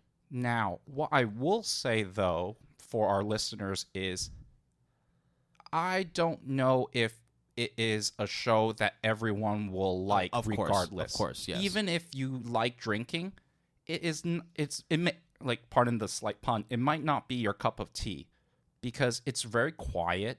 There isn't like crazy drama. There's slight comedic beats. But it's all about how something that But I think we need to also steer away from like what the general anime fan is, right? Where it's like, I don't think everybody's looking for action. I don't think everybody's looking for fantasy or suspense. Sometimes it's just easier to turn on the TV, pour yourself a glass, and enjoy Bartender, Glass of God, because it's probably, of the shows that we've watched, at least from what I've watched, it's the best way to decompress. Is it the best way to entertain? Probably not. And educate. It's really good edutainment. Super good edutainment. I learned shit. Damn, I want to look highball now. Damn it. We can get one later, I guess. We'll get one later. Yeah. Yeah. Do you have any whiskey? Yeah, I definitely have whiskey. You have soda water? Maybe? Actually, probably not. Okay. We'll figure something out. Moving on to the next one, which is no. we have to talk about it. Okay, so this is the first of the ASAP shows that came out. ASAP 4 we covered it in, right? Or is it ASAP 5? Have we done 5 yet?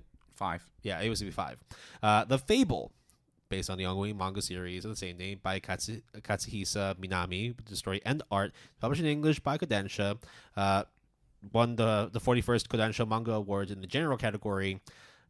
Similar to Under Ninja and My Home Hero, this is also produced by Tezuka Productions, continuing a trend of this particular studio adapting seinen series.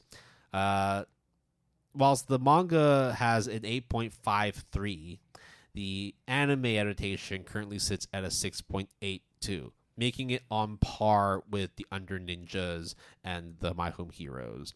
Same thing with the big score disparity between the manga source and the anime. Now, Well, I don't know about Under Ninja because that was a very like unknown manga, but definitely with My Home Hero. Yes, right. definitely with that one. So last we spoke about the Fable, Will has not only consumed the first volume of the Fable, but 19? I read everything. I finished the Fable, and then now you are on to the sequel. The sequel, but then like some of the later chapters have not come out in English yet. So okay. I'm as current as can be. Okay, fair enough. But you can tell from here, I really like the Fable. Yep. So, as someone who absolutely loves the Fable and has read everything, what's in it for me to continue the Fable, but in anime form? So, watching this, I'll just be straight up. I thought it was fine, in the sense that it follows the same pace. It has what I expected to be the right voice actors and actresses for it. The thing that I did not like, though, was the choice of music that was accompanying the background scenes when people are talking, when we were in the car and all that. That was like my major gripe. But in terms of like the action, in terms of like the fluid animations and all that, I thought they were okay. Much in the same way that I would have said something similar to My Home Hero. The difference, though, is that My Home Hero, the way they adapted things was really messy. Because a lot of the things that were supposed to be in the manga did not really play out the same way in the anime. They kind of like juxtaposed them differently. This was a bit more faithful. But I can understand why the adaptation for the anime is as low as it is right now, at 6.82. I completely understand that. Harsh? In some ways, yes, but at the same time, you're up against it when you're trying to adapt a seinen series that is so beloved with a core fan base, and then when they see, it's much like when you were talking about your Haikyu experience, right? Like if you held something in such high regard, it's very easy to fall off that pedestal and be disappointed when something doesn't meet your expectations. Yeah, and to kind of add salt to certain people's wounds, it is doing a double cur. So they're in it for the long haul, at least for this season, this iteration. Yeah, right? I should be clear. When I said ongoing manga series, what I meant more was that like it is completed, but the continuation, the sequel manga is still being moved into like English translations. So it's technically completed, like the original manga, but But yeah, that's probably why they're okay to do a double cur. I mean, not a double cur, but like it is 25 episodes. Yes, it is. Yes, it is. So the thing that I will say about the Fable is not actually one of praise or one of hatred. I was just bummed out because I read not as much as Will, but I read enough of the manga to know why it is so good. I think you read like 4 or 5 volumes? Something like that, yeah. And watching it, I just felt like it's not like necessarily anyone's fault. Yeah, you can say the music mixing is really not good. It's very invasive, and I agree. I would argue that the main male character, his voice is not how I envisioned it, but really that's nitpicking. The real unfortunate thing is it's a really good manga. It's probably the same thing with My Home Hero. And because of... I'm not throwing shade at Tezuka Productions, okay, honestly. But when their anime adaptation falls short of the manga MAL score, it really sucks because I don't think a lot of people they'll just pass on it, right? And it just sucks because we like good shit. We want people to like more good shit. It's also because of the fact that not that many people know about the Fable, right? Yeah. Like, okay, the manga does have a pretty strong following of 44,000, but even then, it's like to convert that into people who would follow the anime with only 25,000 people, and of those 25,000 people, across the board, they averaged it out to 6.82. If you're a newcomer, it's a shame, right? That you wasted your time watching this. You're better off reading the manga. As someone who has read and loved the manga, it's a bigger shame because damn, how much you love that manga and seeing what's on screen, you are going to be disappointed. It's harsh for me to say I'm disappointed, but there really is no other way to describe it. Yeah, because I just think it's tragic for me, and I think so many people would drop it without even. I don't even think people would have watched it in the first place. Right? Yes. So like, not only would people drop it after the first episode or 2, I think people might not even consider putting it on their watch rotation because it's so low of a score. You might say it's not deserving of that score, sure, but when a lot of people just look at like a spreadsheet and you see a 6 point something, automatically people are going to make assumptions whether that is accurate or not of their own taste, right? And I just think it's just really unfortunate. Yeah. So I think moral of the story is read the manga, but we're not going to tell you to, but you should. Moving on to the next one, which is something that Jason's watched, Train to the End of the World, the first anime original that we'll be talking about today. So it premiered on April 1st, produced by EMT Squared, and this is the part that kind of baffles me. It's directed by Tsutomu Mizushima, who did Girl in Panzer, Shirobako, and Prison School, which is like the most April Fools of a lineup of stuff they've worked on. And then premiering on April 1st, right? Exactly. That's why I went with that. It's just like there's no correlation between Shirobako and Prison School, and then you throw in Girl in Panzer. So, take it away, Jason. What is up with Train to the End of the World? Okay. I cannot tell you what the show is really about. I think just basically the poster for it on my anime list is just a group of girls standing on top of a train. Yes. That technically is accurate of the premise. Okay. But what I can tell you is if you like shows like School Live or School Live. It's School Live, I think. If you like shows like... it is not... Okay, Will, let me ask you this.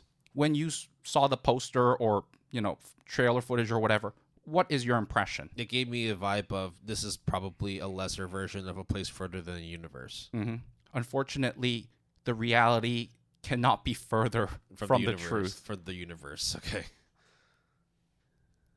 There is a lot of fucked up shit that happens in this What the fuck? show. Okay. All right. I am not lying. I cannot really tell you beyond maybe a little bit, which is the girls go on a train to go to a destination. I mean, the only genre or theme tag it has on my anime list is adventure. Yeah. And if you look at the trailer and the poster, they give an impression of, it's just another slice of life, like Yuru Camp knockoff B class, right? but it's so not that.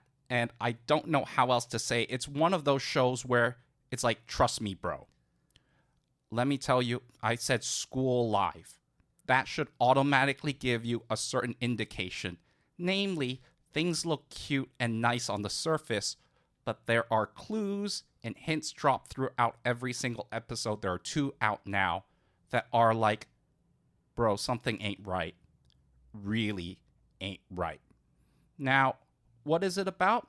It's about essentially 4 schoolgirls going on a train to go to Ikebukuro to see one of their classmates that, was lost.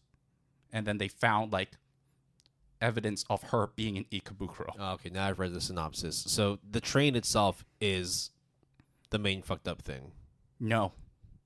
The main fucked up thing is the world. That's all I can say. I really don't know how. I mean, okay.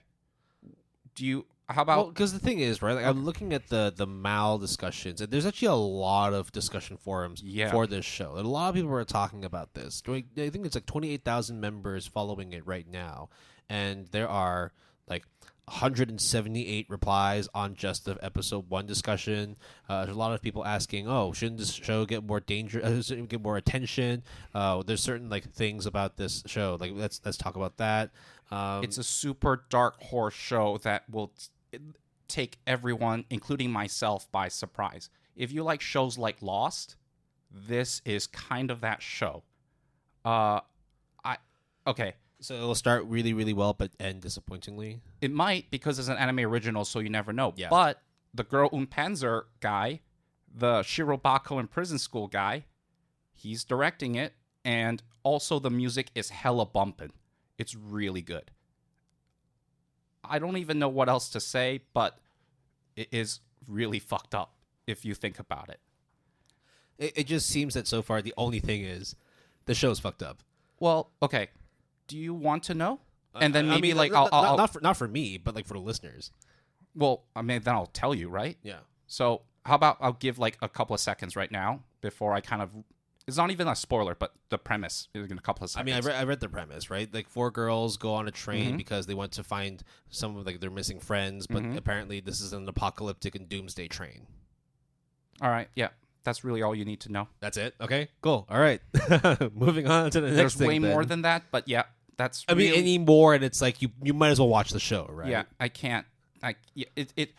It would suck if I tell you more. But is this a flip of a coin situation, whether you should watch it or not, or is it more actually you should give it a try? If you watch the first 10 minutes of episode 1, you would get Masaki Yuasa vibes. You would get that's a pretty tall ask when you bring in my boy. You would get Rob Zombie vibes. Okay, that's another thing because I really fucking love Rob Zombie too. And then you get Yuru Camp vibes. You're making it really unfair now. This sounds way too good to be true. Do you like The Last of Us? I never watched it or played it, but I mean, insanely popular. I've already said too much. You're saying stuff for a show that currently is sitting at a 7.32. Because I think no one... Do you think it's just more the fact that not enough people are talking about it? Not only that, but even myself included that has consumed everything up to current as a recording, I don't even know what the fuck is going on. Fair. But that's usually how originals go, right? I'm just really worried for the protagonists. Okay. Before Jason says anything more to I potentially can't spoil it, there's clues everywhere. It's also, okay, one thing I will say, and it's not spoiler, it is extremely well directed. Okay. The camera angle, the mood, the pacing, the music, everything is done as a whole package. And the deception of the premise in the beginning is really expertly done. Maybe I'm overhyping it, but that's when something that has completely caught me off guard, you get that kind of vibe. You want to advocate for it, and I'm on that train. Moving on to the next thing. Go Go Loser Ranger. Talked about it in our ASP 5. Based on an ongoing manga series of the same name by Negi Haruba, who did the story and the art, published in English by Kodansha USA, which is where we read it, and also produced by Yo Star Pictures. So, I have to be quite frank with you. Mm-hmm. It looked good. Yeah. It looked pretty good. And I think like when we talked about it as well, at least from my side, I was like saying like it's going to be a decent show, but I'll probably sit at around a 7.2, 7.3. I'm not that far off. At the moment, it's a 7.44, which is actually solid. Yeah. Like, in terms of, like, reading it and watching it, it does feel like the anime is a bit better than the manga. I mean, despite of course, the scores reflect that, but... Oh, no. I completely agree. I think when it is in motion, the spectacle of... But the music as well. The music and just certain things about, like, because obviously the first episode is a show of sorts, and it really does encapsulate the glamour, and you're like, all right, I'm hooked, I'm on it, I'm invested at that point. Yeah. If you are into the premise. The only criticism that I really have is, I mean, you remember Yumeko Suzuki, right? The blonde girl with the super dilated pupils, The dead eyes. yeah. She didn't come off as unhinged to me compared to when you first met her in the manga. Well, she hasn't revealed her hand yet. No, but like when she does the close up, handing up the pamphlet, and you look dead into her eyes, like that first like. Oh yeah, it's like I'm staring into Yandere's eyes. But that's like where like manga excels, right? Where they can put that much detail on page, whereas like in the anime, it's not as contrasting. I have to agree. The tension wasn't there. That ironically, when it's static, it had more tension But to it. that just comes with the format that it's in, right? Yeah. But outside of that nitpick, it's decent. It's actually okay. Yeah, and Yostar Pictures is really coming to their own. Like they're doing like what 3 shows this I mean, season. they have Blue Archive right now as well, so that's 2 shows. But they've done a lot of like games, right? Like Arknights. like Azure Lane, Arknights, as you mentioned. Blue Archive's another game too. So now we're talking about like Go Loser Ranger. They're branching out. I thought it was done well. Pleasantly surprised. It's definitely performing better than I expected. Yeah, and I think it's one of those shows where you can't go wrong if you like that sort of premise, which is like the anti-hero kind of revenge thing. And we don't really need to talk much about the premise anyway, because if you want to, just listen to our ASAP 5. Or just read the title and you can kind of guess. Yeah. So, yeah. But listen to our ASAP episode, please. Exactly. So we can just swiftly move on then, right? But I would say it's a watch. It's a watch. Me. It's not going to be amazing, but like it will be something that you should put on your watch rotation. Like it's not like a must watch, but it will be on like the second rotation, a bench warmer of sorts. Right. Now moving on to the next thing. This was actually a manga series, or at least like a manga adaptation of a light novel series that we had on like a short list for series to talk about for our ASAP. It didn't make the cut, but it is now out as an anime adaptation. So, some background information. Based on completed light novel of the same name by Kuji Furumiya, who did the story, and Chibi, who did the art. Both the light novel and the manga adaptation are published in English by Yen Press. Premiered on April 9th, produced by Studio NG, or Engi. The scores so far, pretty decent, I have to say. I didn't watch it, but you did. Yeah. So I'll let Jason take it away. So the first episode of Unnamed Memory is extremely boring because it sets shit up. That's okay. All right.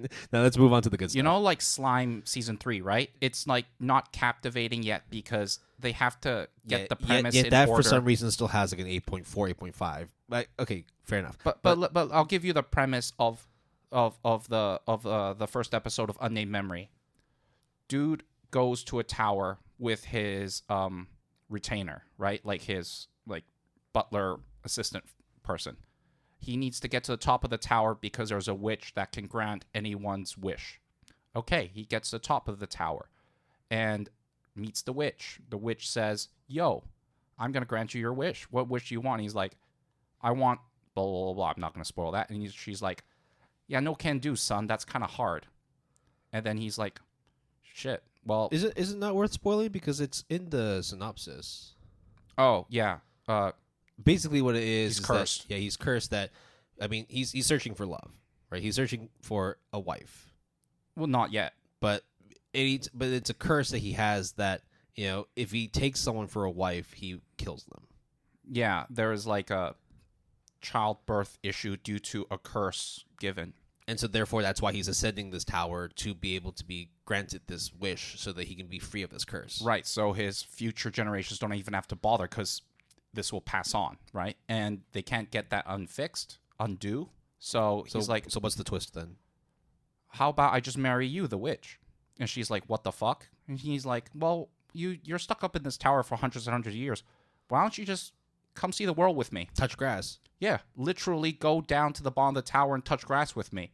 And, hey, have you thought about marrying me? I'm just going to ask that, like, every half episode. It sounds kind of decent so far, actually. It sounds very... So I read a bit of the manga. It's actually not bad at all. I mean, 7.77 Yeah. for the manga score. I mean, the source score, I believe, is for the light novel. Yes. Right? Yeah.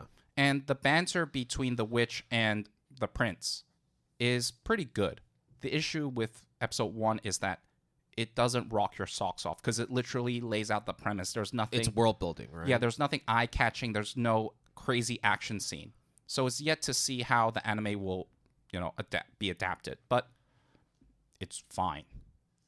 If you like the premise and potentially what it might hold in the future of the episodes, then go for it.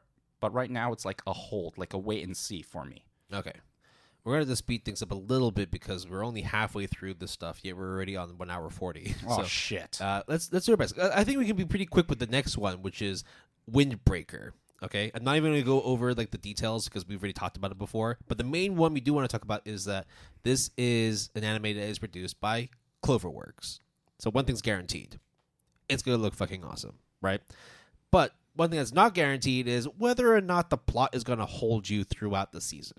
Right? It's about a kid who is going to a new school, but he's a delinquent. And he wants to go to another school that's also full of delinquents to prove that he's the biggest, baddest delinquent of them all. The best there ever was. Except when he gets there, he realizes, the fuck's wrong with this school? They're all degenerates, but they're all nice. They're all helpful. Why are they being so caring for one another? Like, why are all the townspeople, or like this shop district really likes everyone? Why are you respecting? You're respecting me? Yo, I'm just a regular emo. You're supposed to disrespect me. You're supposed to call me a piece of shit. You're supposed to be scared of me. So I can fight you. Because I'm an emo, rebellious. But you helped me just now. You fought off that evil guy because he was trying to hurt me. And therefore, I want to thank you. Oh, here's some pork cutlets. What? What the fuck? Why are you thanking me? Don't thank me, you weirdo. That's basically Windbreaker. So, one thing I will say is I read about 9 volumes of Windbreaker in the interim that we have recorded. Because I only watched I only read like half of the first volume. Yeah, right? you were put off by it, and I don't blame you. And I think it just comes off with the fact that like I've read a lot of delinquent stuff before, and like I liked those, and therefore seeing this in a different skin was just like kind of off-putting. Not to mention I really didn't like the main character, but to be honest, I really don't like him in the very beginning either. Yeah. But it makes sense, right? Like, because you have to have, especially in a show about delinquents, you have to have some edgelord in there. And I hate his name too, Haruka Sakura. It's a bit of a tongue twister. And also, it's like, can you be more on the nose about like, oh, if Being we an grab asshole. a name generator, Yeah. for a typical shonen. So I will say this: the things that I like about the manga are almost pretty much the same thing I like about the anime, which is. The art is gorgeous in the manga, and Cloverwork did a fantastic job of making it very nice and sleek. Okay? The other thing that I think is really good is the choreography. It's not necessarily like really technical like Kengan Ashura or even Baki. But as far as like a shonen series that doesn't have superpowers, the fights go well. And they actually just fight the fuck out of each other like a slugfest. And it's very faithful, the 2 episodes I saw. And it gets crazier in terms of more fights. I mean, the score right now is insane. It's a 7.94, breaching into 8 territory. I thought it would be lower. I think I said like 7.5. Yeah, no, I agree with you. I thought it would be like where it should have been was like a mid 7, which is like it's good, but like it may or may not be your cup of tea depending on whether you want like super buff magical superpower shit or you just want to see like delinquents, because it's in the in between. It's literally in the middle of a delinquent show and a shonen action, but like without the superpowers. I just think it's a solid show, but it's not anything more or less than that. It's a good show. It's just not my show. That's essentially how I will put it. Yeah, I think that's fine, and I agree. Moving on to the next thing, which is going to be even super brief. Blue Archive, the animation. I'm not even going to go over the general info, the score or whatnot, because I can't even tell you what this show is about. But it's based on a video game. Yes, Blue Archive. So that's why it's called Blue Archive, the animation. So I watched like the first 4 minutes of it, and I just turned it off. I'm sorry. No, I wouldn't doubt you, because I tried to watch the whole episode. I did watch the whole episode, the first episode. And even then, I was just like, I still don't know what I'm watching. This is not like watching an original and being confused, because as an original goes, you're not supposed to know what happens later anyway, because there's no source. But with this, like, I've never played the game before. But it's also like, I never played Fate Go. You never played Arknights. But you watched Arknights, and you were pleasantly surprised. I really like it, yeah. Right? But like watching Blue Archive, there's no continuation of like whether or not there are certain things in the series that lets you connect with the plot, lets you connect with the characters. It just felt like this is some high school setting of kids sitting in a club room, except there's a load of guns everywhere. Yeah, and there's like spinning halos, and in the very beginning, first minute or two, there is like this really emotional, very like War cry kind of Blade thing. Runner kind of vibe. Yeah, there's like, we need to protect this school. There's people invading our school. But they never explain why that happens. And they never explain the spinning halos. Oh, new teachers come in. But like they're in the middle of a desert, and this teacher almost dies of dehydration and heat stroke. Okay, but I'm here to make sure you have enough guns. Okay, why are there guns? What are the guns for? I get it's a game of cute girls shooting guns, but at the same time, it's like, dude, Okay, Nier Automata didn't explain anything, but you still watched it and people can like it, right? I'm not sure how much explanation of the game or mechanics or of the lore there is in Arknights, but it was enough at least for you to like enjoy the shit, right? it was super pretty. There was a lot of actions. I'm talking about Arknights here. Yeah. And they really, almost as if you're playing a movie version of the game, because they set the premise up extremely well. There's no easing in of the viewer for Blue Archive the animation. I'll just say straight up, the high score and the audience for it is only one type of people. If you play Blue Archive, that's the only 7.95. It's insanely high, right? Yeah. But it's probably because you absolutely loved this game, so therefore you're going to give this a good score because you might be very, very, very satisfied with how it's animated. I should also mention that it wasn't just Yostar Pictures that did it. Oh, I didn't even mention it. It was done by Yostar Pictures, so games, but also in conjunction with Studio Candy Box. That's the info I will give it. Let's just move on from Blue Archive, because you really do need to know what the fuck the game is in order to watch it, right? Both you and I did not play the game, knew nothing about the game, went into this blind, and you were fully blinded by 4 minutes. It's not a standalone show. No. You need context. Okay.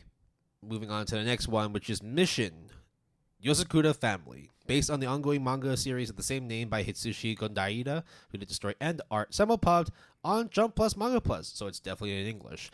They are also publishing it in English through Viz Media, done by Silverlink, and the crazy thing is, it's not just a simple like double cur. This is well beyond the 24, 25. This is a 27 episode run.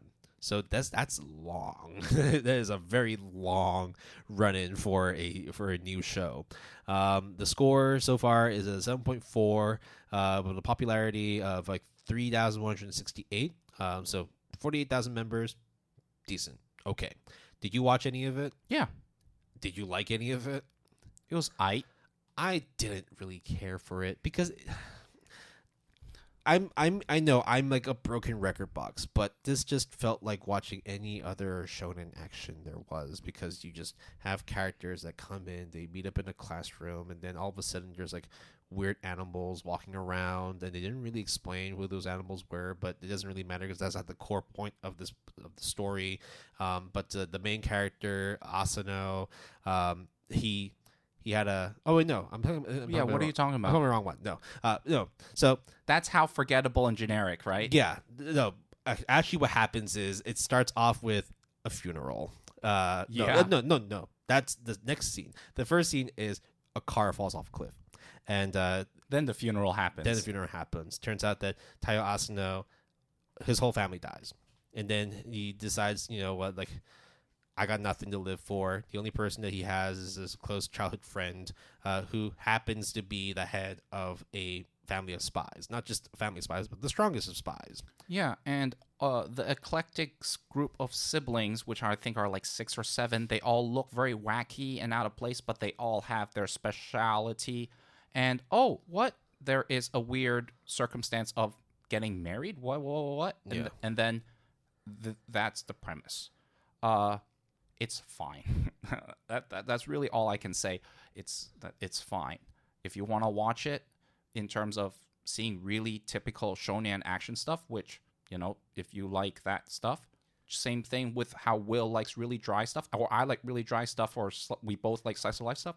It's the same shit, different day. But it's also like, if you like action, sometimes you just want the ante to be upped, right? And like, again, there's only been like an episode out. The next episode comes out in a day or two as of recording. So even then, it's like, I don't know, man. Like, the fact that I even mixed up this story with a different fucking anime was like, it was that unforgettable for me. It was that forgettable for me. So yeah, it's mid. Moving on to Girls Band Cry, which is an anime original done by Studio Toei. So this is pretty cool. So HS Springs, Toei Animation, and Universal Music Japan said that they were going to work on a new project that combines the world of animation with real band activity. So, with the assistance of Toei Animation and Universal Music Japan, HS Springs held an audition called Girls Rock Audition for a vocalist, a guitarist, a bassist, a drummer, and a keyboard player to form an all-female band, which would present itself as the core of Girls Band Cry. So, what did you think, Jason? Because I know how I feel, but when I was watching this, I was like, okay, I really need to know what Jason thinks about this. Okay. I will say 2 things right off the bat, which will be, well, actually 3 things. The first thing is it's done in 3D. That's just the first thing that Purely in 3D. Purely in 3D. And the 3D is actually decent. So when I first watched it, I was like, what in the PlayStation 3 graphics is going on? Oh my god, that was my second thing. I was like, we're playing Persona, but like not Persona. We're playing a worse off version. It's like, where's the dialogue box? It's definitely a lower resolution, but it plays up quite smooth. It was actually like decent animation. No qualms whatsoever. But if you look at the mouth movement, but to be fair, the mouth movement was really bad, but there's a lot of, like, I would say slapstick humor and character expressions that were actually quite good and well animated. So I'll give them that. But if I give you the storyline of I'm a typical girl going into Tokyo with my hopes and dreams, and well, you don't know, because she kind of goes in being like, I just left my family behind. Yeah, they send me money, but it's also like they want me to come home.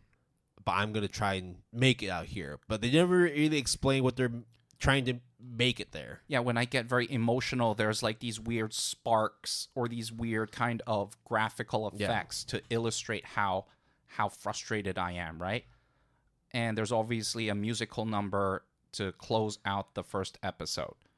I'll give like a quick sort of like synopsis of what this is, because it's literally just a synopsis, right? Yep. So, main character drops out of high school in her second year and aims at entering a university while working alone in Tokyo. A girl is betrayed by her friends and does not know what to do. Another girl is abandoned by her parents and tries to survive in the city by doing part-time jobs.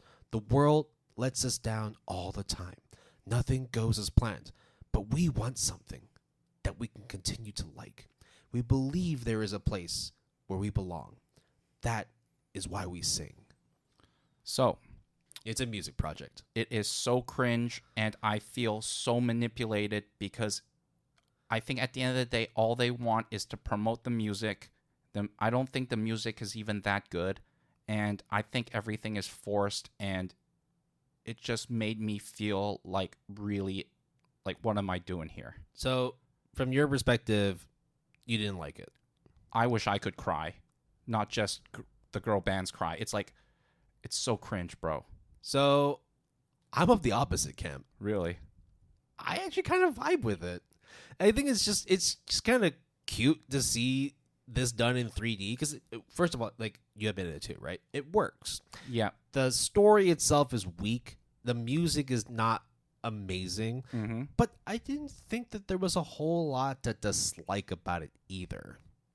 I thought that it actually kind of, when you put everything together, like it's only okay here, only okay there. You put it all together, and it kind of presents itself quite nice and neat.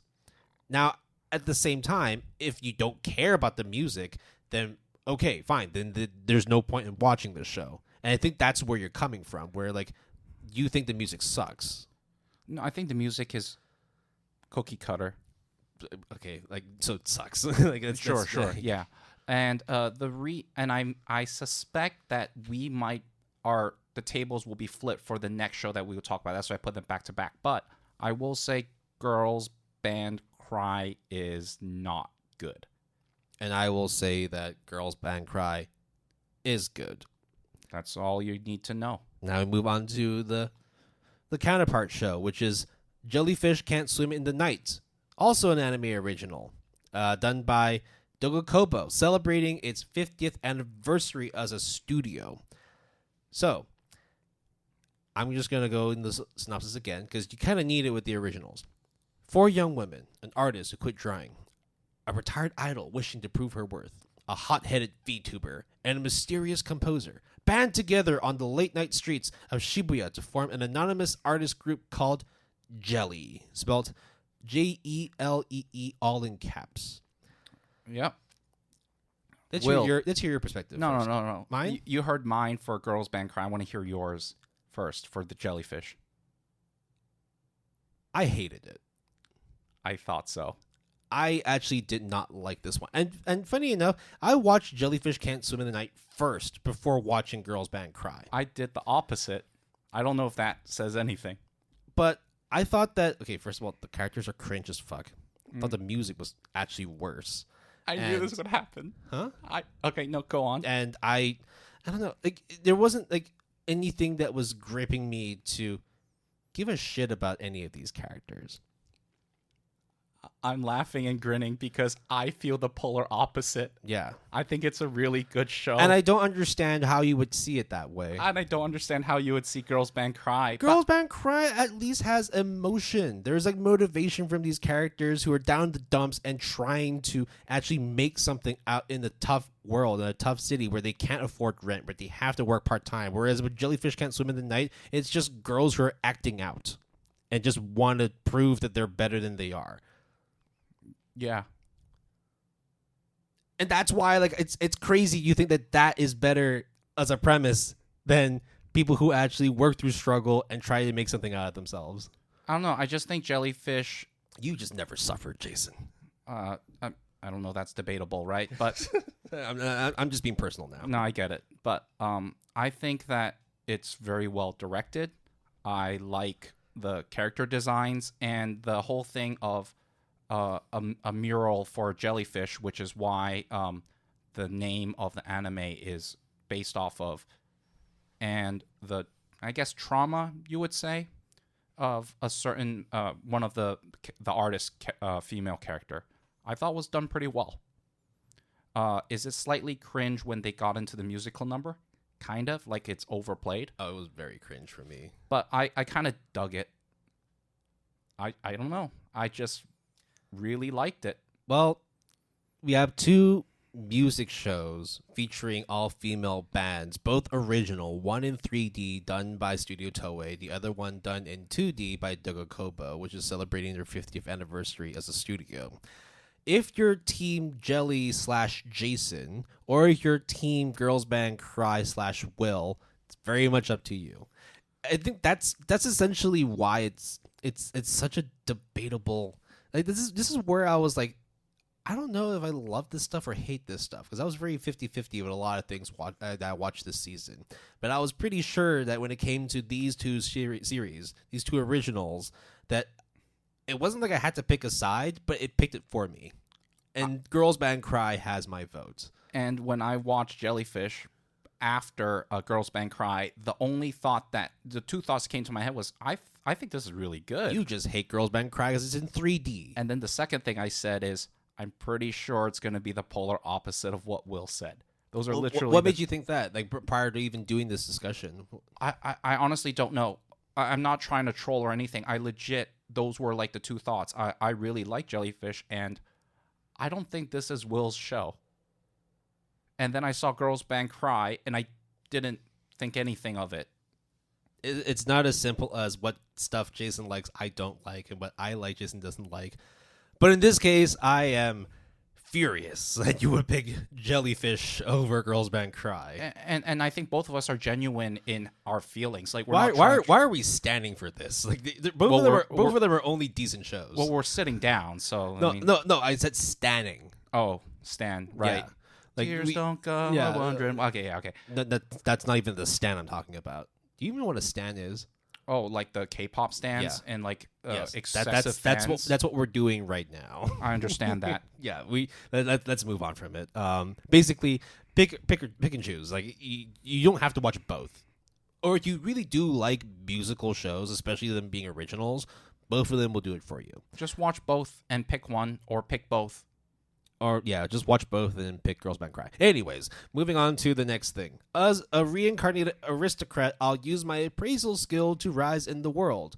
I did not watch this because I am tired of watching isekais. Yep. And let's not really go into the rigmarole of, like, okay, it's based on a light novel, published in English by Kodansha, and the anime has a 7.22. It's produced by Studio Mother. So, and that's another issue, too, for a lot of people, which I also agree with, which is Studio Mother doesn't necessarily do the greatest or... 7.22, though. Okay. It's not bad. And the premise of the show is in the title. Man dies. Guess what? He was a salaryman. Reborn as Lars Lovend, son of a noble. Can't do shit. Can't do magic, can't do swordplay, but he does have one skill that nobody has, which is appraisal. We've heard this shit before from all the other isekais, where they're useless in that world, but they have that one skill that doesn't exist, but is actually very, very useful, even though it's kind of just in the real world. What happens? Shenanigans. Moving on to the next one then, right? Unless you actually have something you want to talk about for if Aristocrat. You like that kind of isekai filler, it's fine. And I kind of like random useless skills being actually super OP every once in a while. So this is one of those shows. All right. Mysterious Disappearances, based on the ongoing manga of the same name by Nujima, story and art. It isn't published in English yet, but it will be, because the first volume will be released on May 21st, 2024 by Seven Seas Entertainment. The scores are very, very comparable between the source and the anime, 7.27 for the manga and 7.19 for the anime. I watched the first episode. Yeah. It is essentially, if you like Twilight Zone and Tales from the Crypt, this is kind of like that, but with a very, like horror-themed kind of twist, which is essentially, if you get what you ask for, sometimes it ain't that rosy. But if you like to also tie that in with actual Japanese folklore and literature and have the monster of the week, this is that, because people disappear due to weird occult shit. Moving on to the final thing that we will maybe briefly talk about, A Condition Called Love, based on the ongoing manga of the same name by Megumi Morino, who did the story and art, published in English by Kodansha USA. It did win a Kodansha Award, the 45th Kodansha Manga Awards in the shoujo category. Produced by East Fish Studio. Pretty high manga score, 7.78, but it's still good, but a 7.24 for the anime. Now, you watch this one. Mm-hmm. Care to tell everybody what it's about, what you like, what you didn't like, or whether this is a recommended watch? It's a typical shoujo premise of one being the girl being super shy and does not know what love is, and the guy being all about love but is so overbearing or doesn't know how to function as a member of society. Okay, so cookie cutter, opposites attract kind of thing. In terms of the premise. But I think what actually does it for me, because I've read like 10 volumes of the manga, and I really like it. I gave it a 9 out of 10. Is similar with A Sign of Affection, but not done as well, is like the thought process of the characters growing together because they get together real early, which is a thing that I like in general, and they learn about each other and themselves. It's a very good shoujo series. If you like shoujo, you should check this out. How did you feel about the score differential, though? Being like almost like a full like grade point down from the manga to the anime. I get it because I've never heard of East Fish Studio.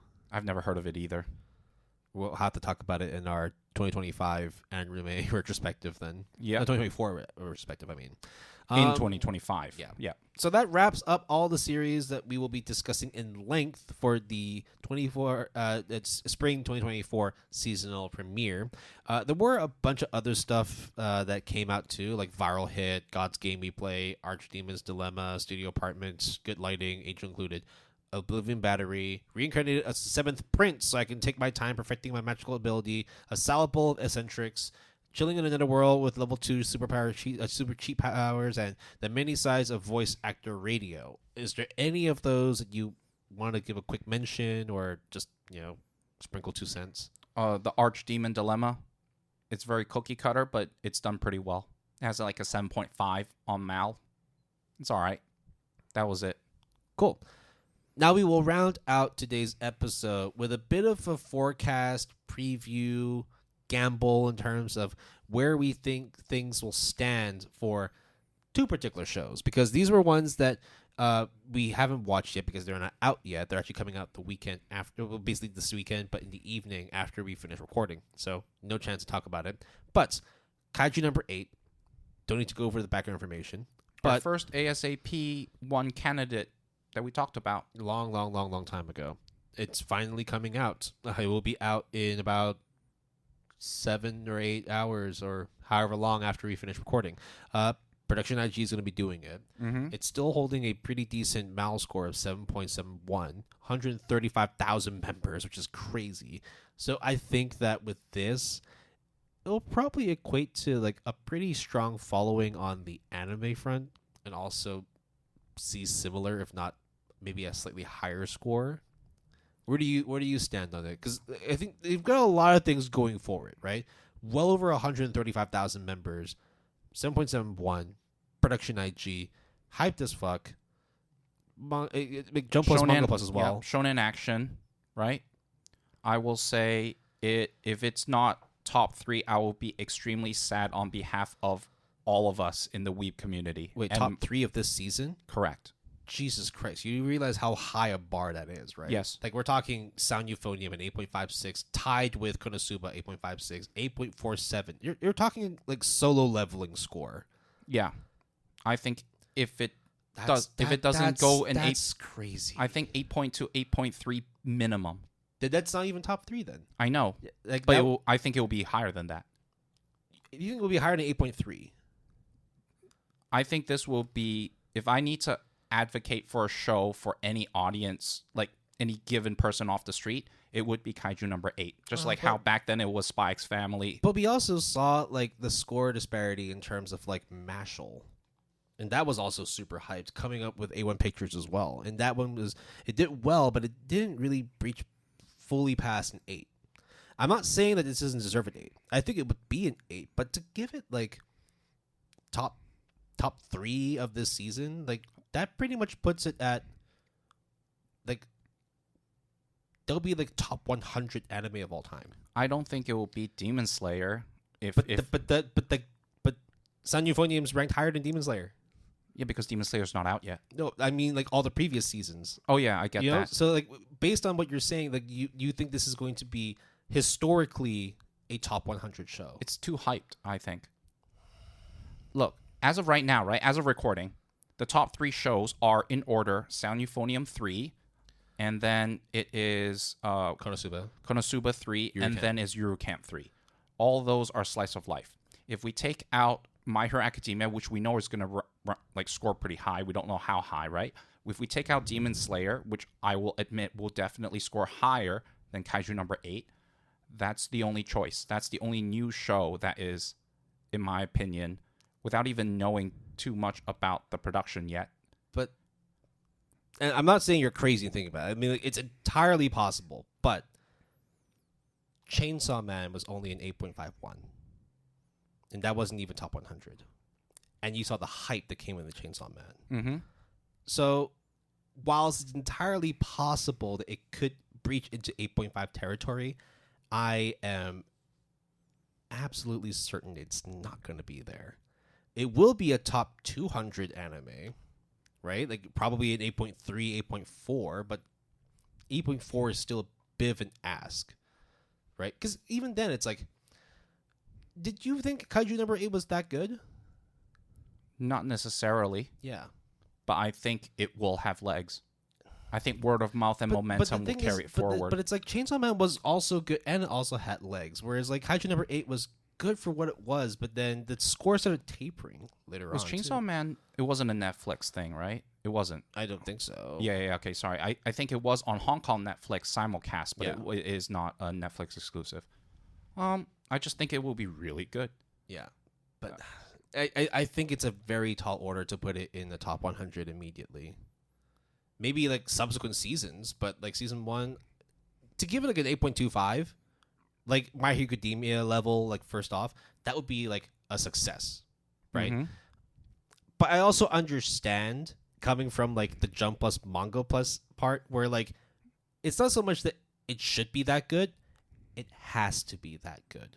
Yeah. Because their current lineup is lackluster. And for next season, next podcast season, we actually will get into that for GAP Redux, a little bit of a tease there. But yeah, I really think Kaiju number 8 is really going to do the numbers.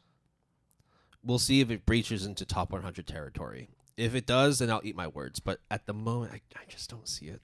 I just don't see it. I mean, look, great studio behind it. Definitely like a good amount of following for it. But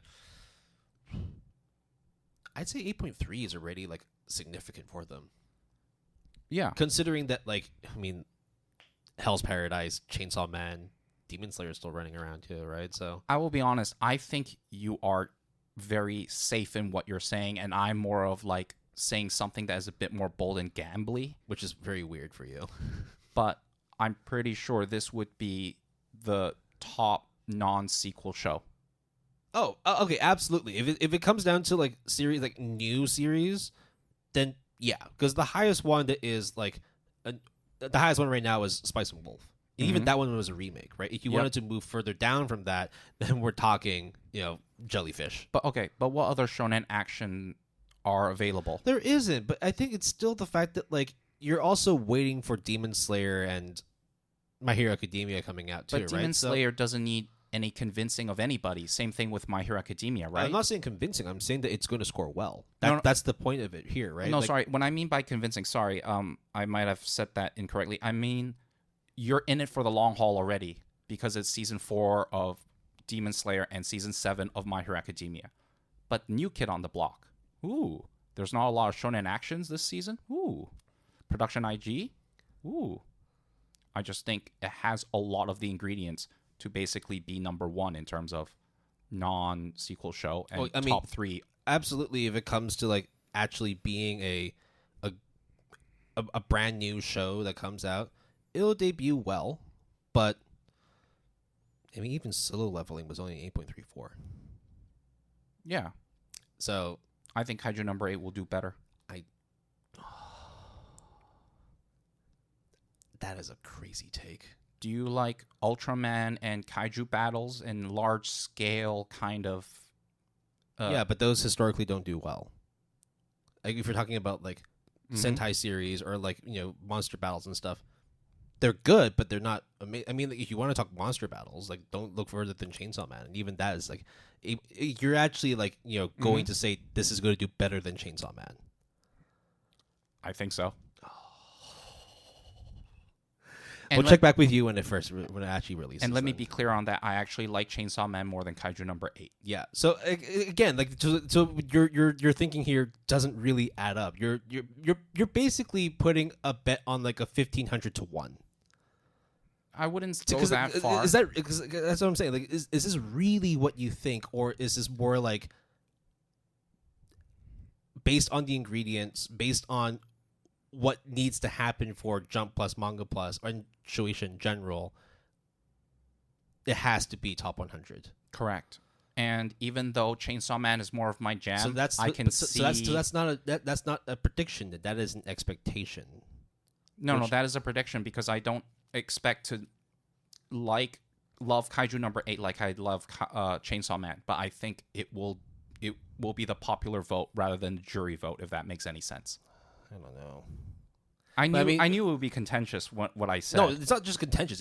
It's an incredibly crazy take that you would think that this is potentially one of the best anime of all time. I wouldn't say of all time. But what you're saying is that if it's better than Chainsaw Man, that puts it top 100. Well, yeah. So that is one of the best of all time. Sure. If that's sure. Okay. All right. Well, I mean, we can sit here and talk about it all day, but at this point, like, I agree it'll be good. Mm-hmm. That's where I'll stand in terms of like agreeing with you.